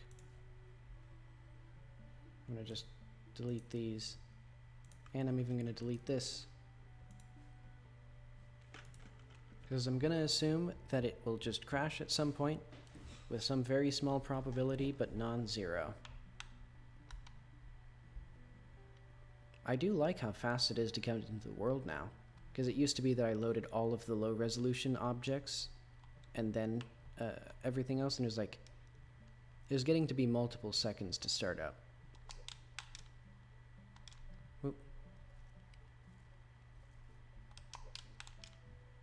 I guess I could also just have a loading screen at the start of the game, like in the final version, just make it so that it's single-threaded.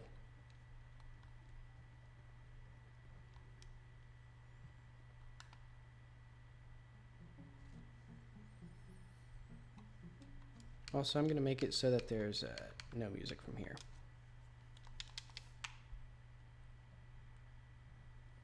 Okay, I've dilly-dallied enough with this crap. Let's just push this.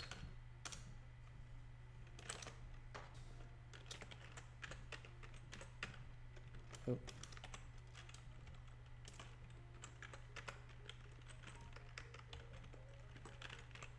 I need to get better at touch typing.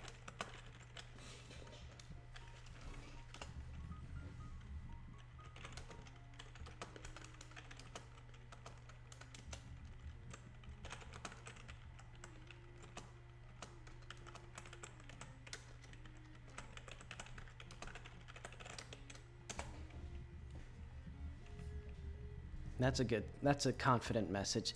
Minimize crashing.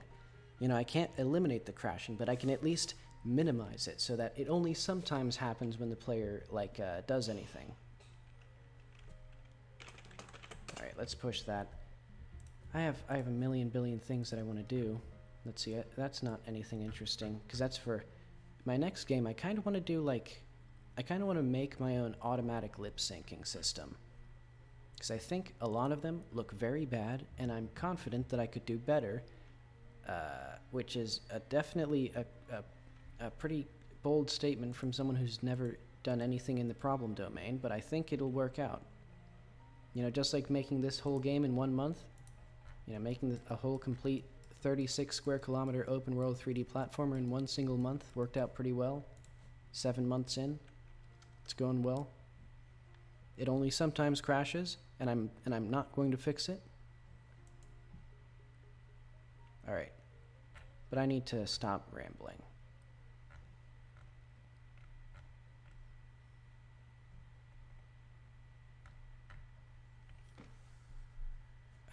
Let's say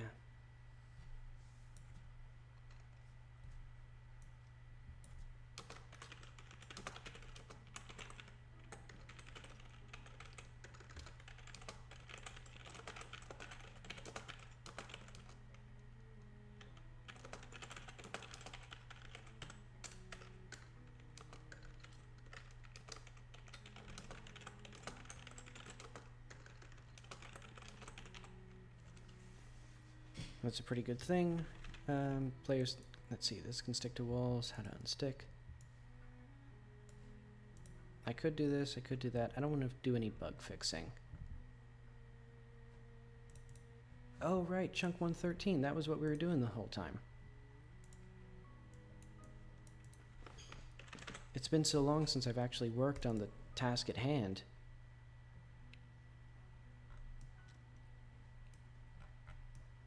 And now that I've gotten here, I need to use the restroom. So I will be back in 1 minute. Exactly 1 minute.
I'm sorry for being 1 second late.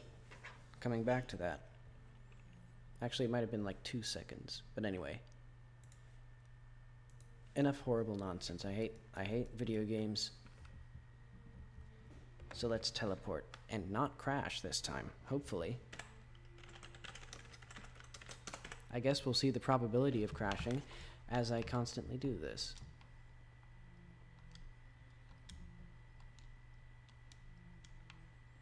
Oh, right, my environment. What? Hang on. Oh, no. I know what it is. This has to be hidden by default, because it only activates when the player enters the environment and then exits. Yeah, so it has to be like this, and then it's not like a olive drab color.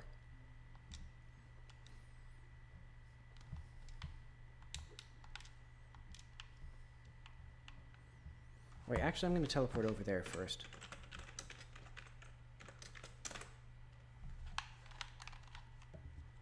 So first I need to rescue this character because they're a vital NPC. Hopefully the player does that. Actually, I may want to put it so that the player doesn't have to rescue her. Because otherwise,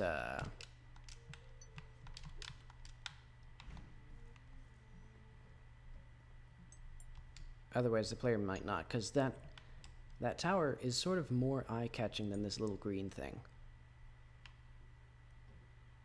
Where's the tower? I think I've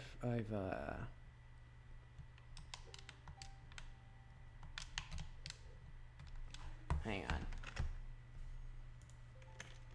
I think I forgot to do queue unload properly.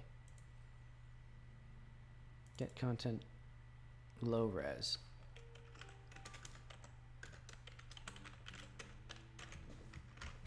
Nobody stopped me from making the wrong code.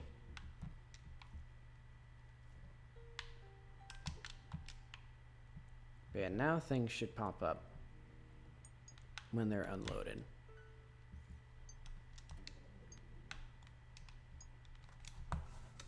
Wait, and I should do if chunk, if not chunk.has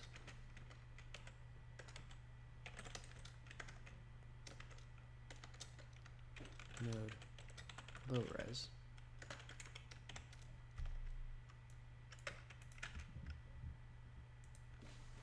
And I guess it doesn't even need to use the mutex once it's done loading, but I'm not gonna do anything with it.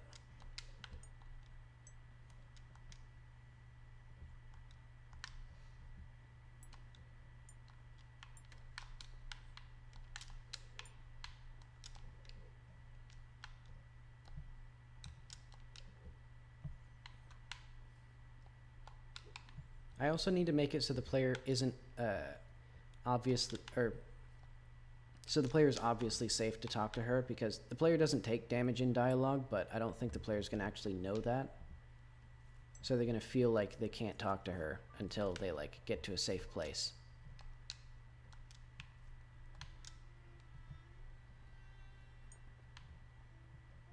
Oh, they're infighting. Good. But they can't shoot each other because they're stupid.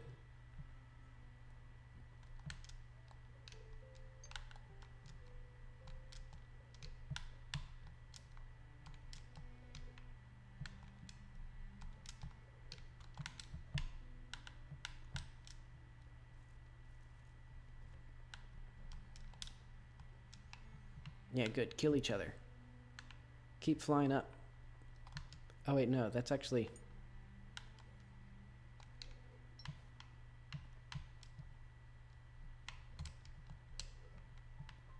Okay.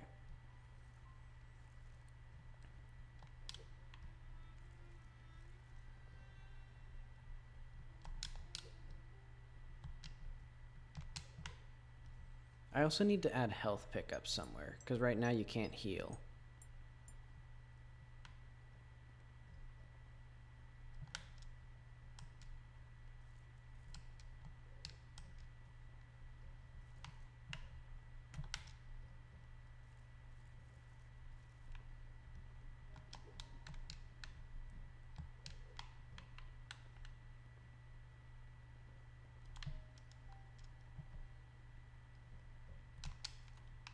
Oh, okay.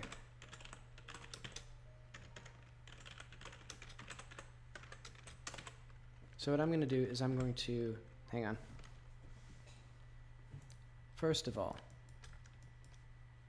I need to change Riley.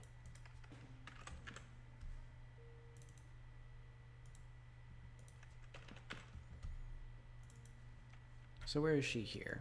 Is she even here? Does she even exist?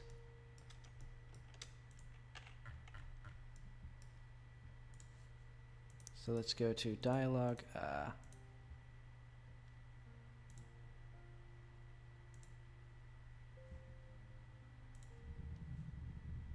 Hang on. There we go. It was because I opened this first when I didn't have my hard drive plugged in.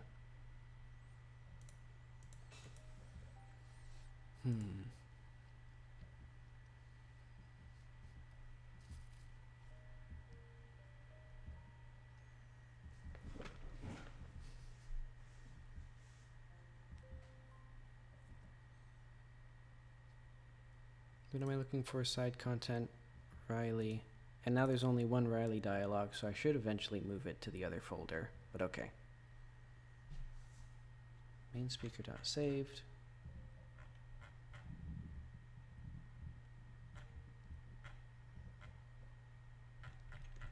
Entry 126.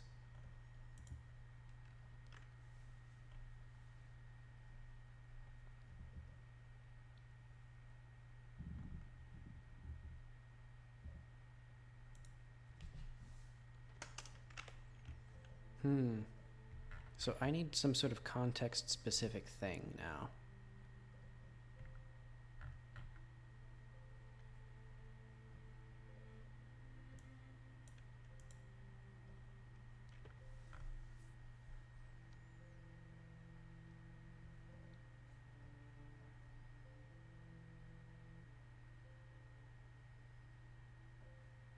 Riley/111.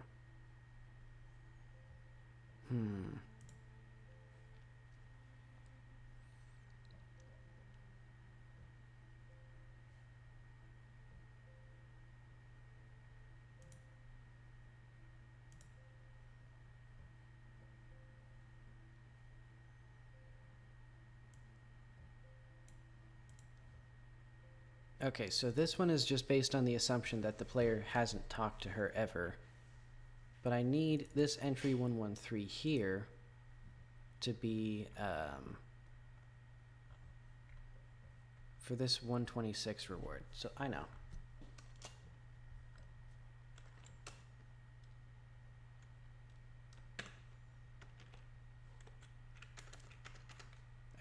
So we know this.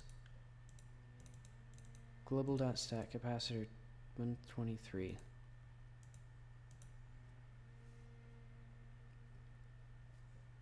Let's do global.stat. So if not global.stat, Riley/126/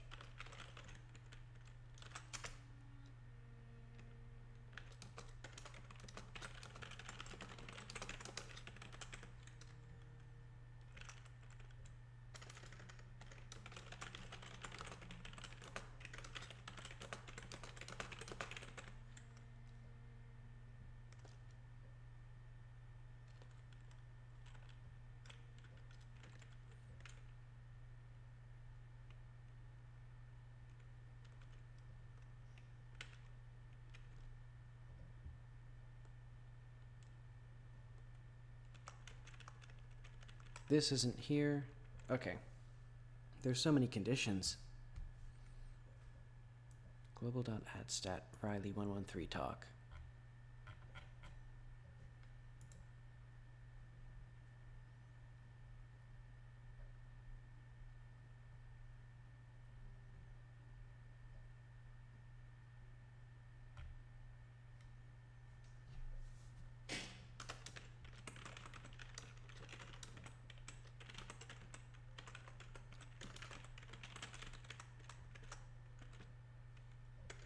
I should use my nice little plus notation. Okay.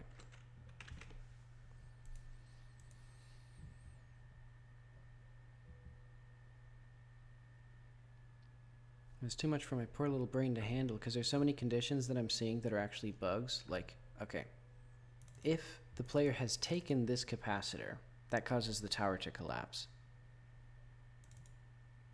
However, this isn't true. Like, she might not have told the player about the capacitor unless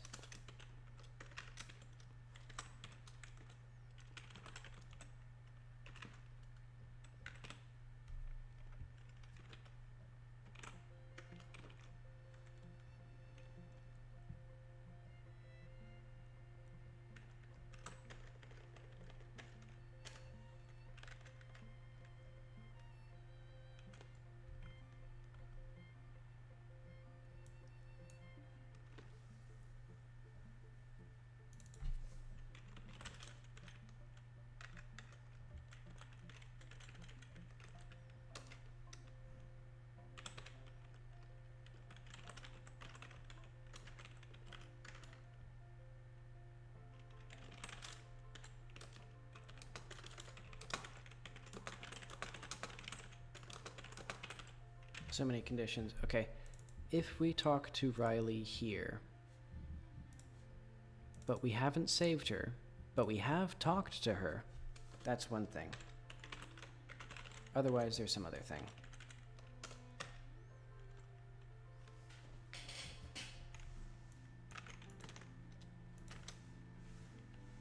Because this Riley needs to be here even if we haven't saved her. Otherwise, if global.stat Riley apology, actually let's not do that. Otherwise, if otherwise. So let's do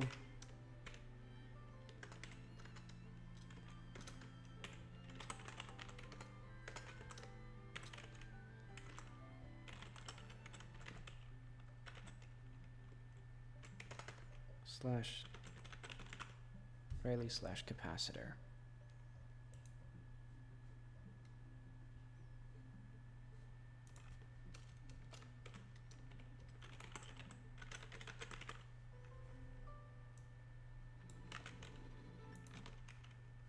So technically right before this dialogue it'll do all this.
Okay, so if she's already done this,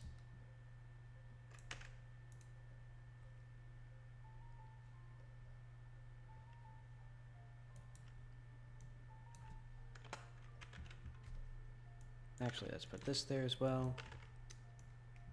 I guess all this needs to be there, and then this needs to be here, and then this needs to be here. Ugh. Okay.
Okay, so this is if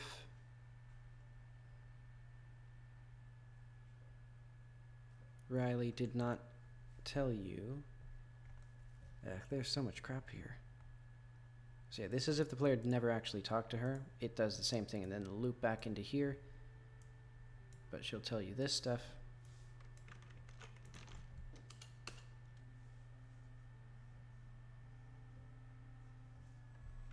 This is not... Oh wait, no. I don't want that.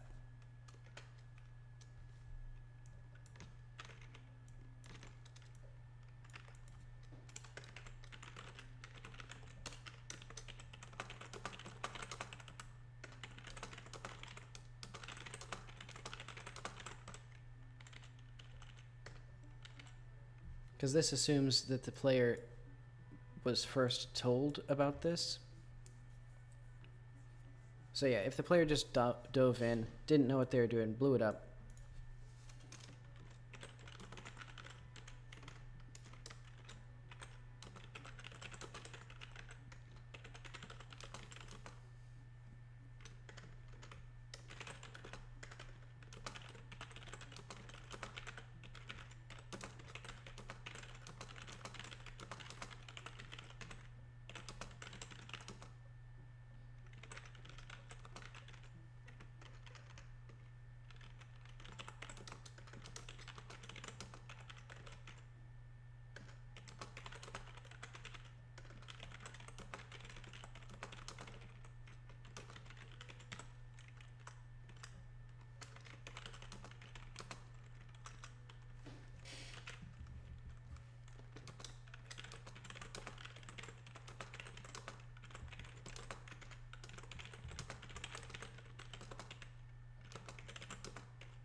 Oh wait, actually I need,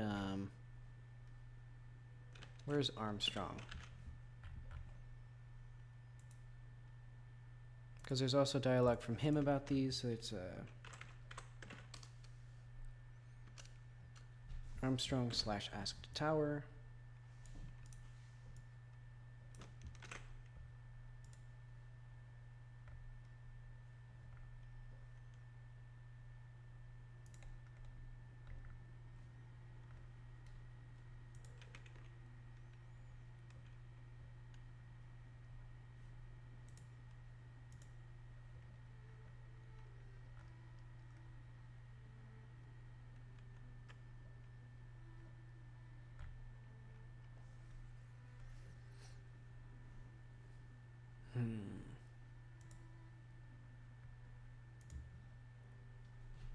So let's do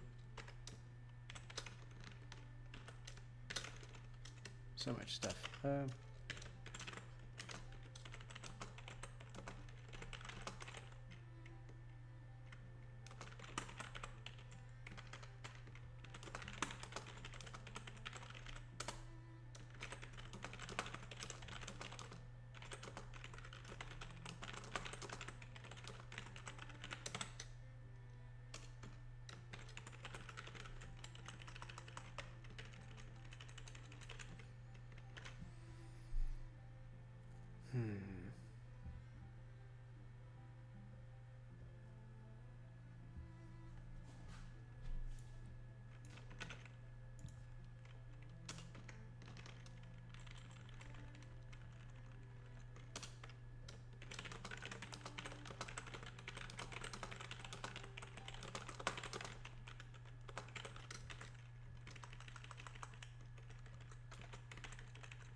No, wait. I don't want Jackie to feel like a liar if she hadn't already asked about it. So,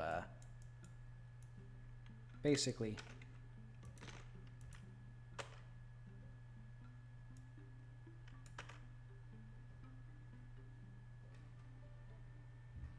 Oh, wait, no.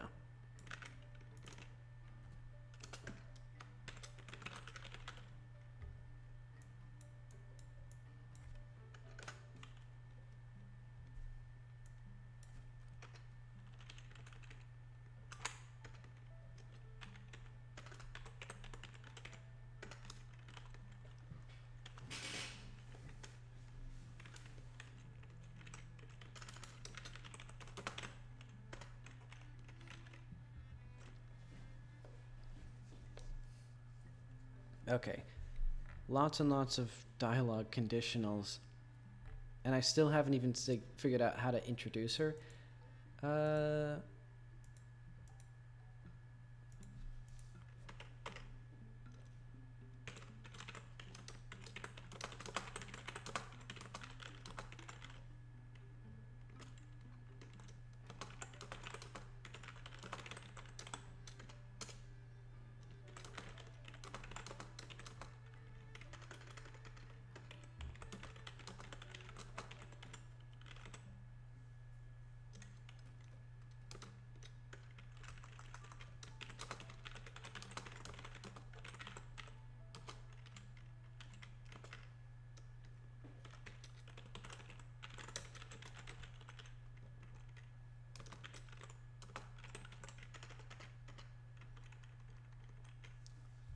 Hmm.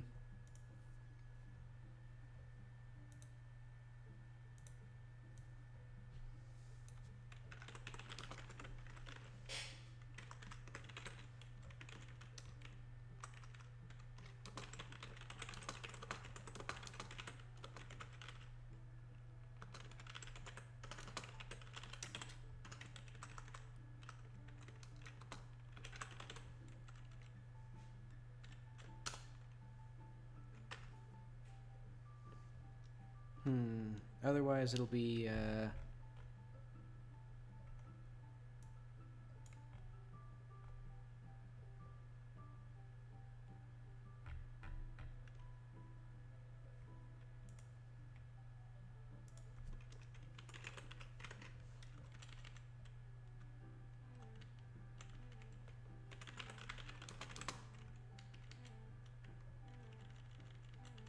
oh wait, so this is gonna be tricky.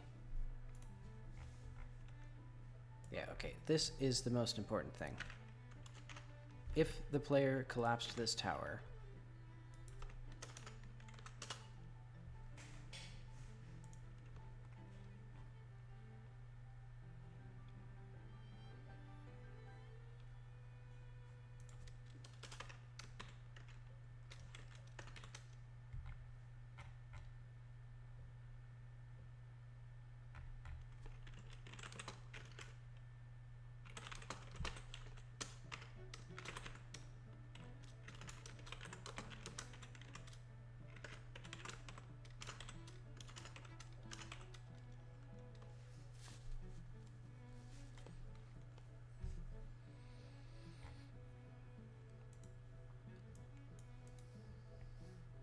okay. Otherwise, if not global.stat Jackie126.award. So, if we collapse the tower, that's what takes precedent. Otherwise, if we've never heard of Jackie before, that takes precedent. Otherwise, if...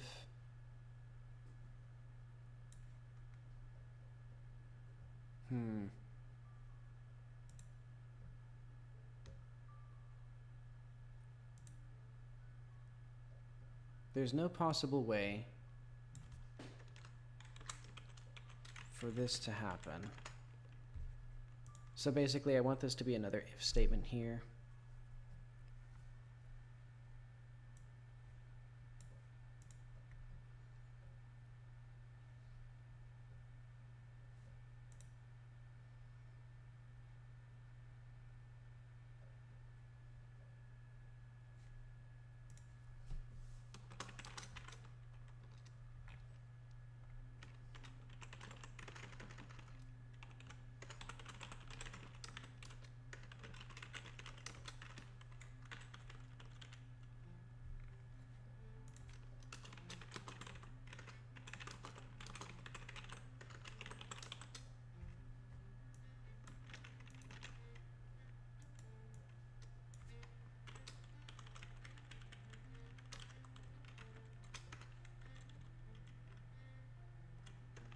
And then I think this doesn't need to be otherwised, because basically I want it to be that if the player has apologized, let's add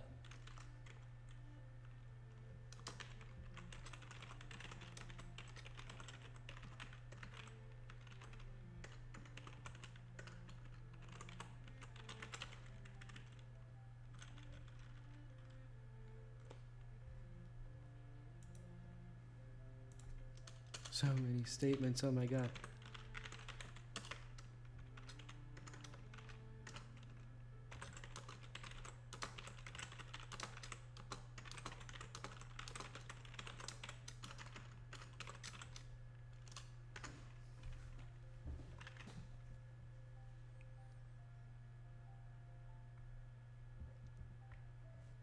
Million, billion things.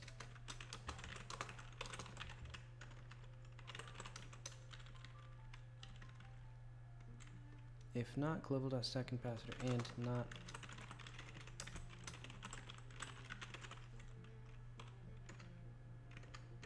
113.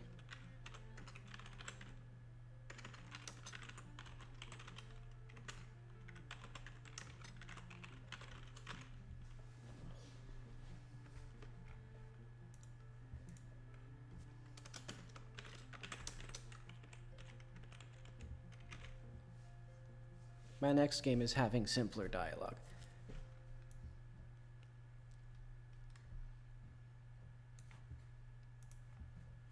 In fact, my next game isn't having any interaction whatsoever. It'll either have dialogue or it'll have gameplay, and it won't have both because this is too complicated. But all right, let's go.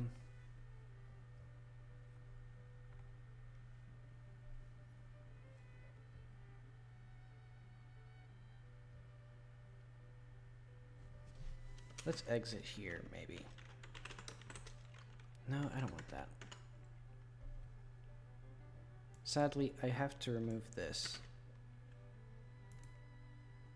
Well, no.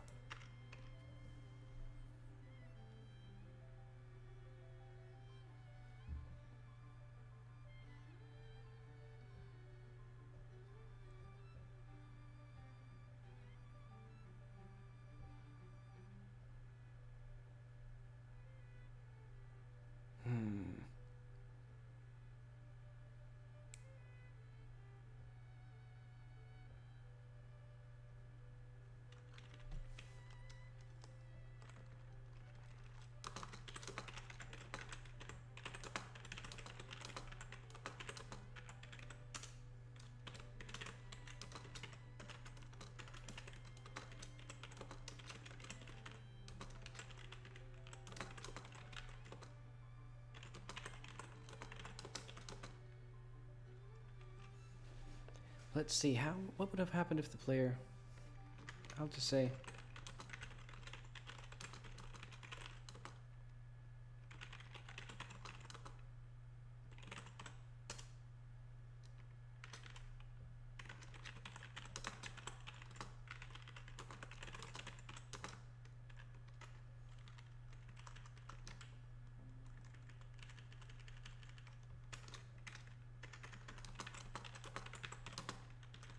so yeah, hopefully the player just struggled to hit them, but oh well.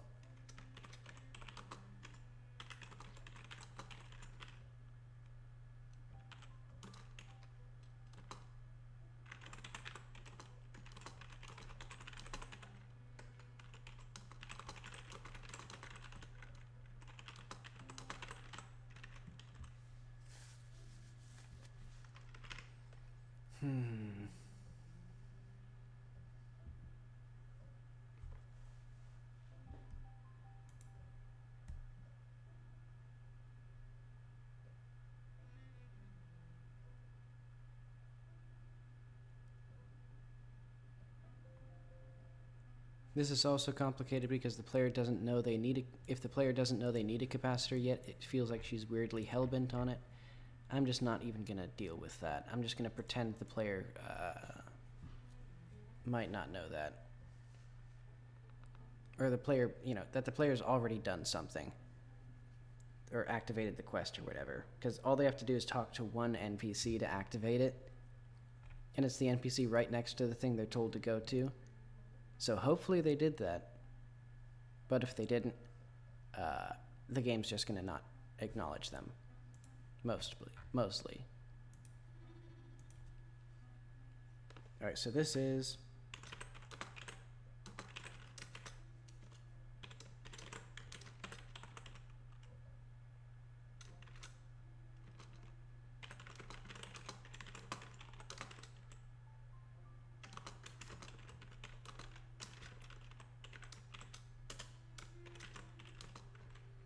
I already did that joke. I was gonna do, how can you tell I speak Valic? And then she just says you're white.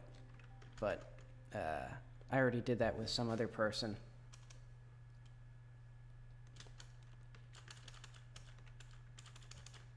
So I'll do instead.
So basically, incite me is just the way of saying hello in their language. So Jackie tries to say it. I don't know what happens then.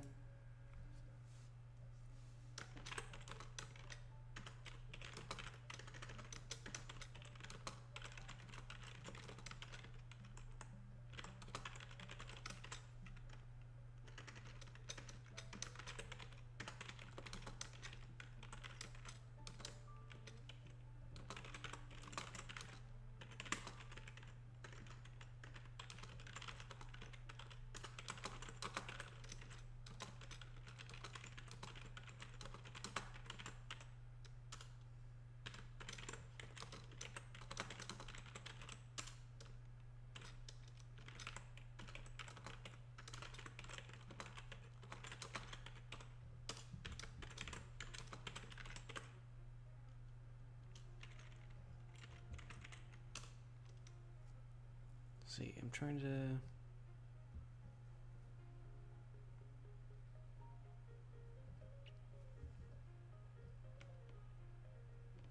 I have completely forgotten all of the language that I'd set up before.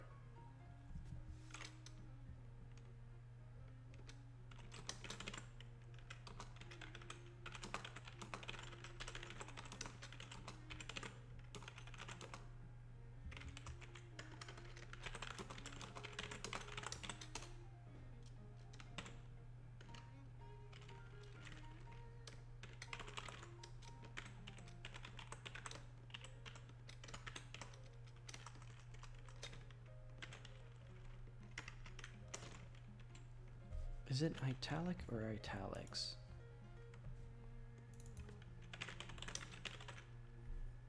And this is my thrilling, okay, it is italic. This is my thrilling writing stream now, where I have to manage a billion million conditionals and flags and get the player to the same place in the end.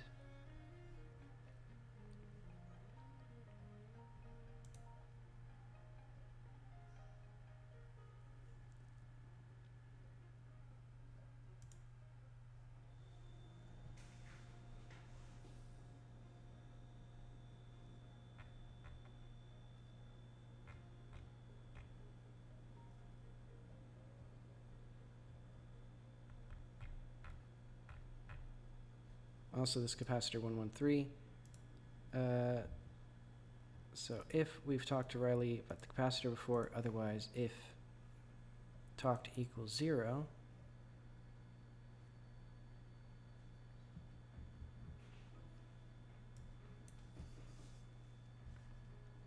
I need to figure out what who is again. Side content, hermit, Inekes.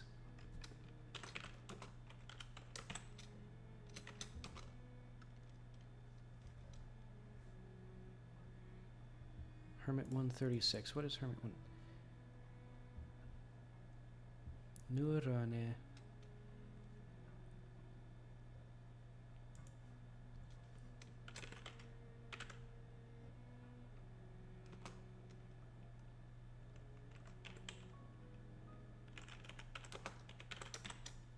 So this is going to be what have you done?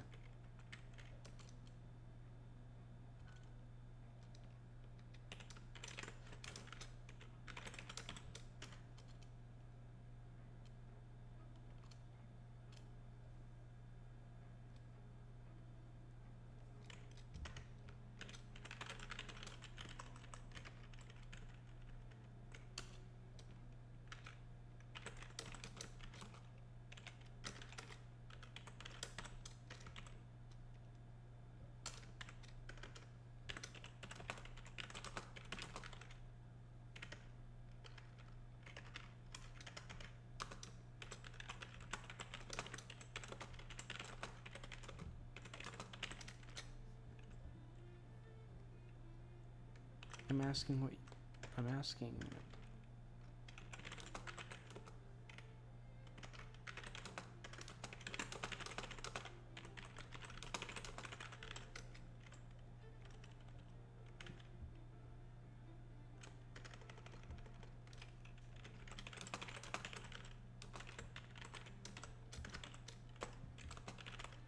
And also, it doesn't make sense that the capacitor is so important that she would instantly know that's what happened, but maybe.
Okay, so I can sort of make this work. So if the player doesn't even know about the task at all, it's just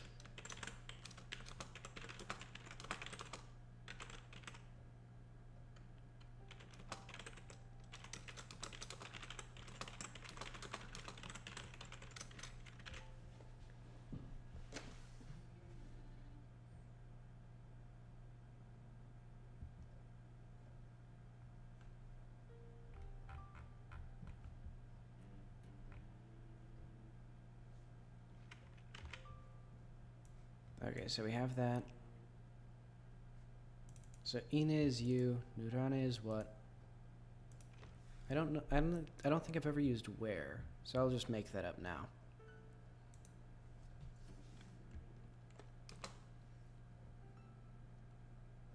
Also, I think I've used multiple different pronouns for you, so oh well.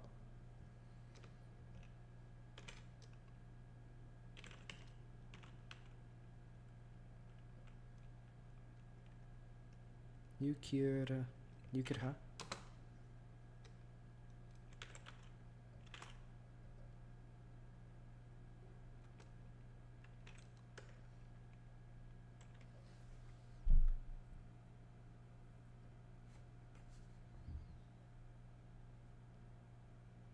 Who's the only? I don't think. Let's see.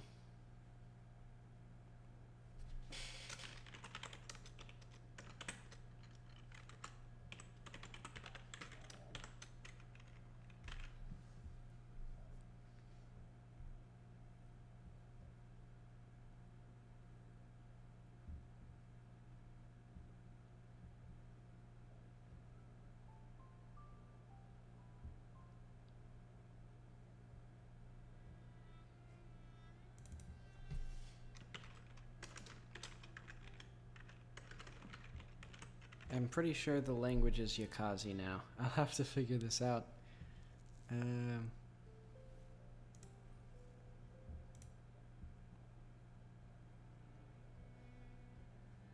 Accent of yours.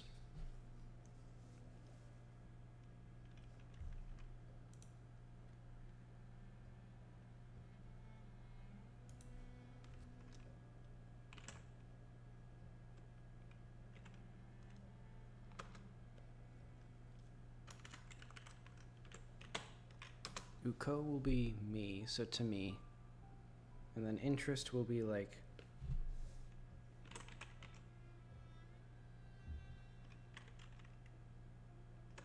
No, not Polki.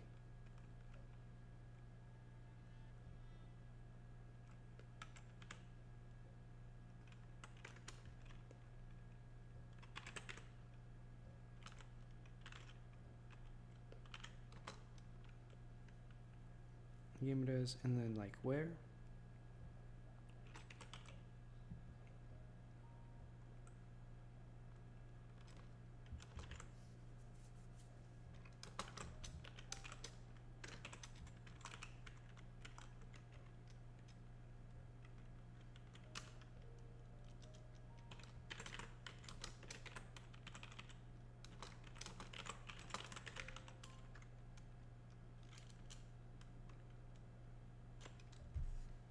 And then it does all this.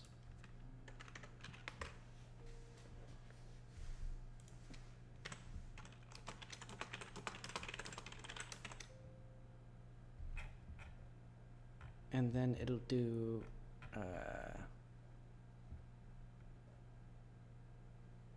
this stuff.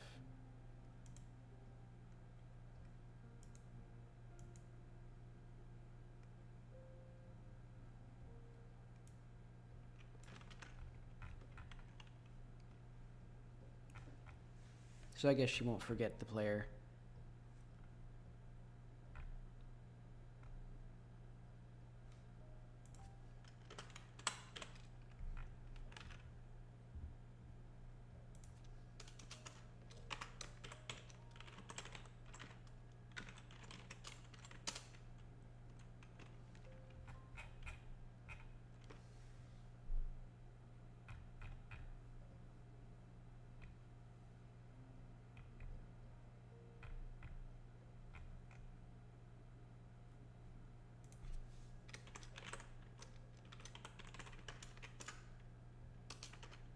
Also, I no longer need this to be here because I need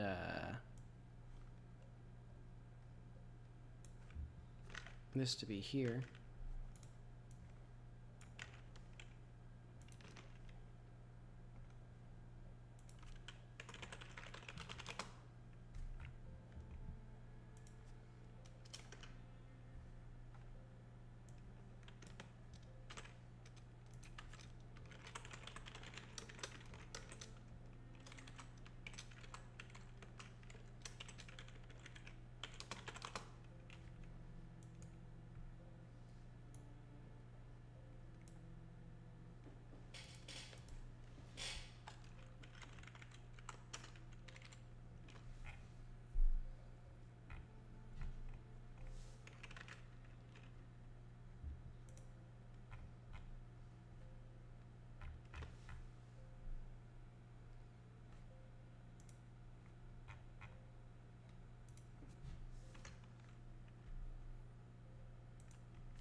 Oh, and then all this stuff with this needs to be like here, I think.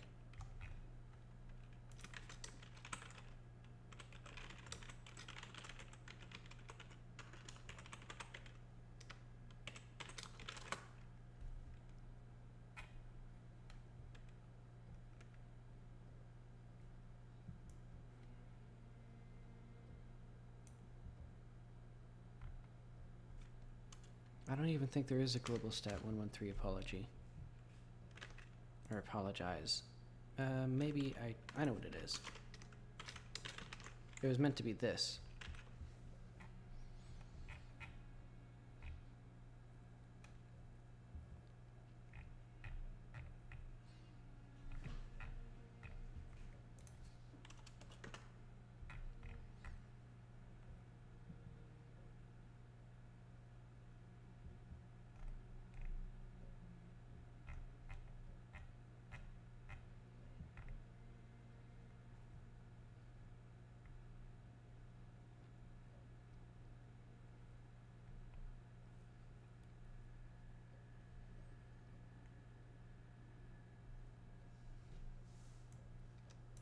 So many things. Oh my god, I don't even know. I'm so lost in the weeds right now.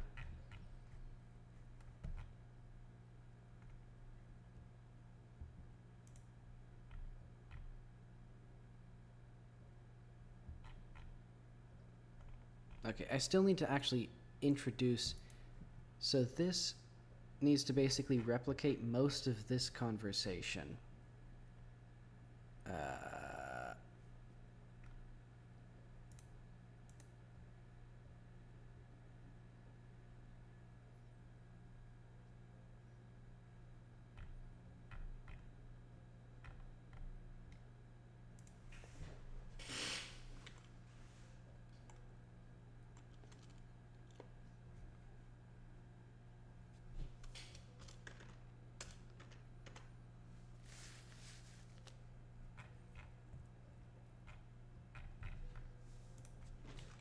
So let's do.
Okay.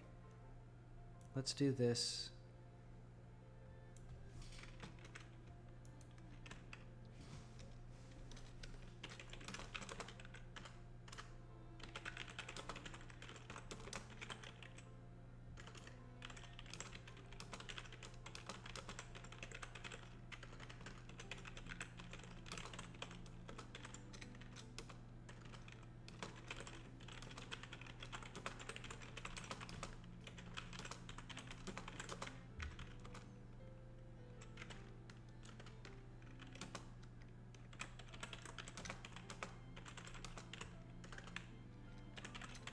Something that I want to get more into the player's mind is that most people don't actually know very much about the world around them.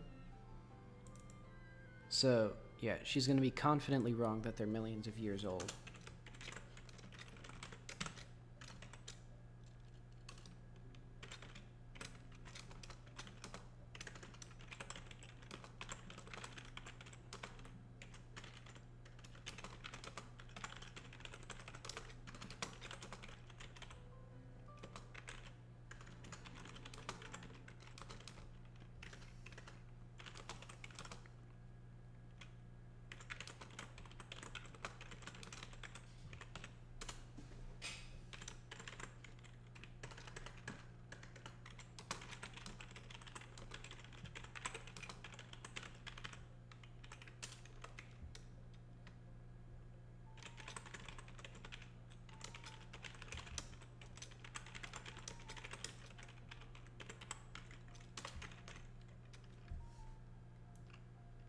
So let's say,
I'm gonna make this,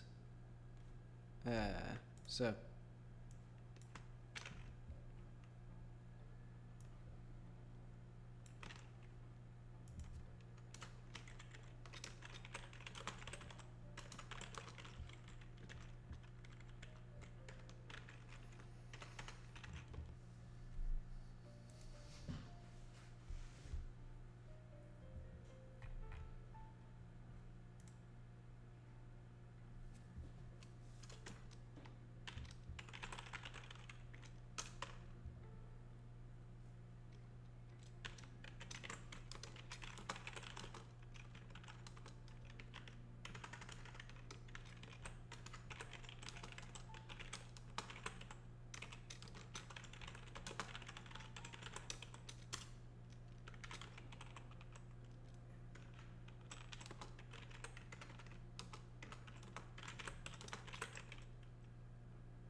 okay, now what I'm gonna do is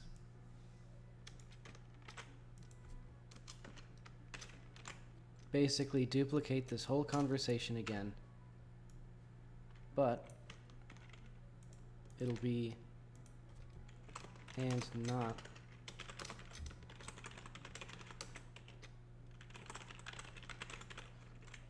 and I won't. If the player gets all screwed up, they get all screwed up. Do I have plus Riley / capacitor up here? I don't.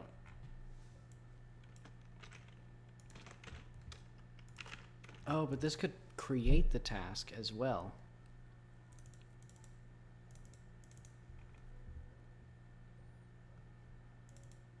Yeah, so let's do, I don't care. Alright, so there's going to be a lot more writing for these streams from now on, because that's most of the content that actually needs to get done for the game to feel complete still. So,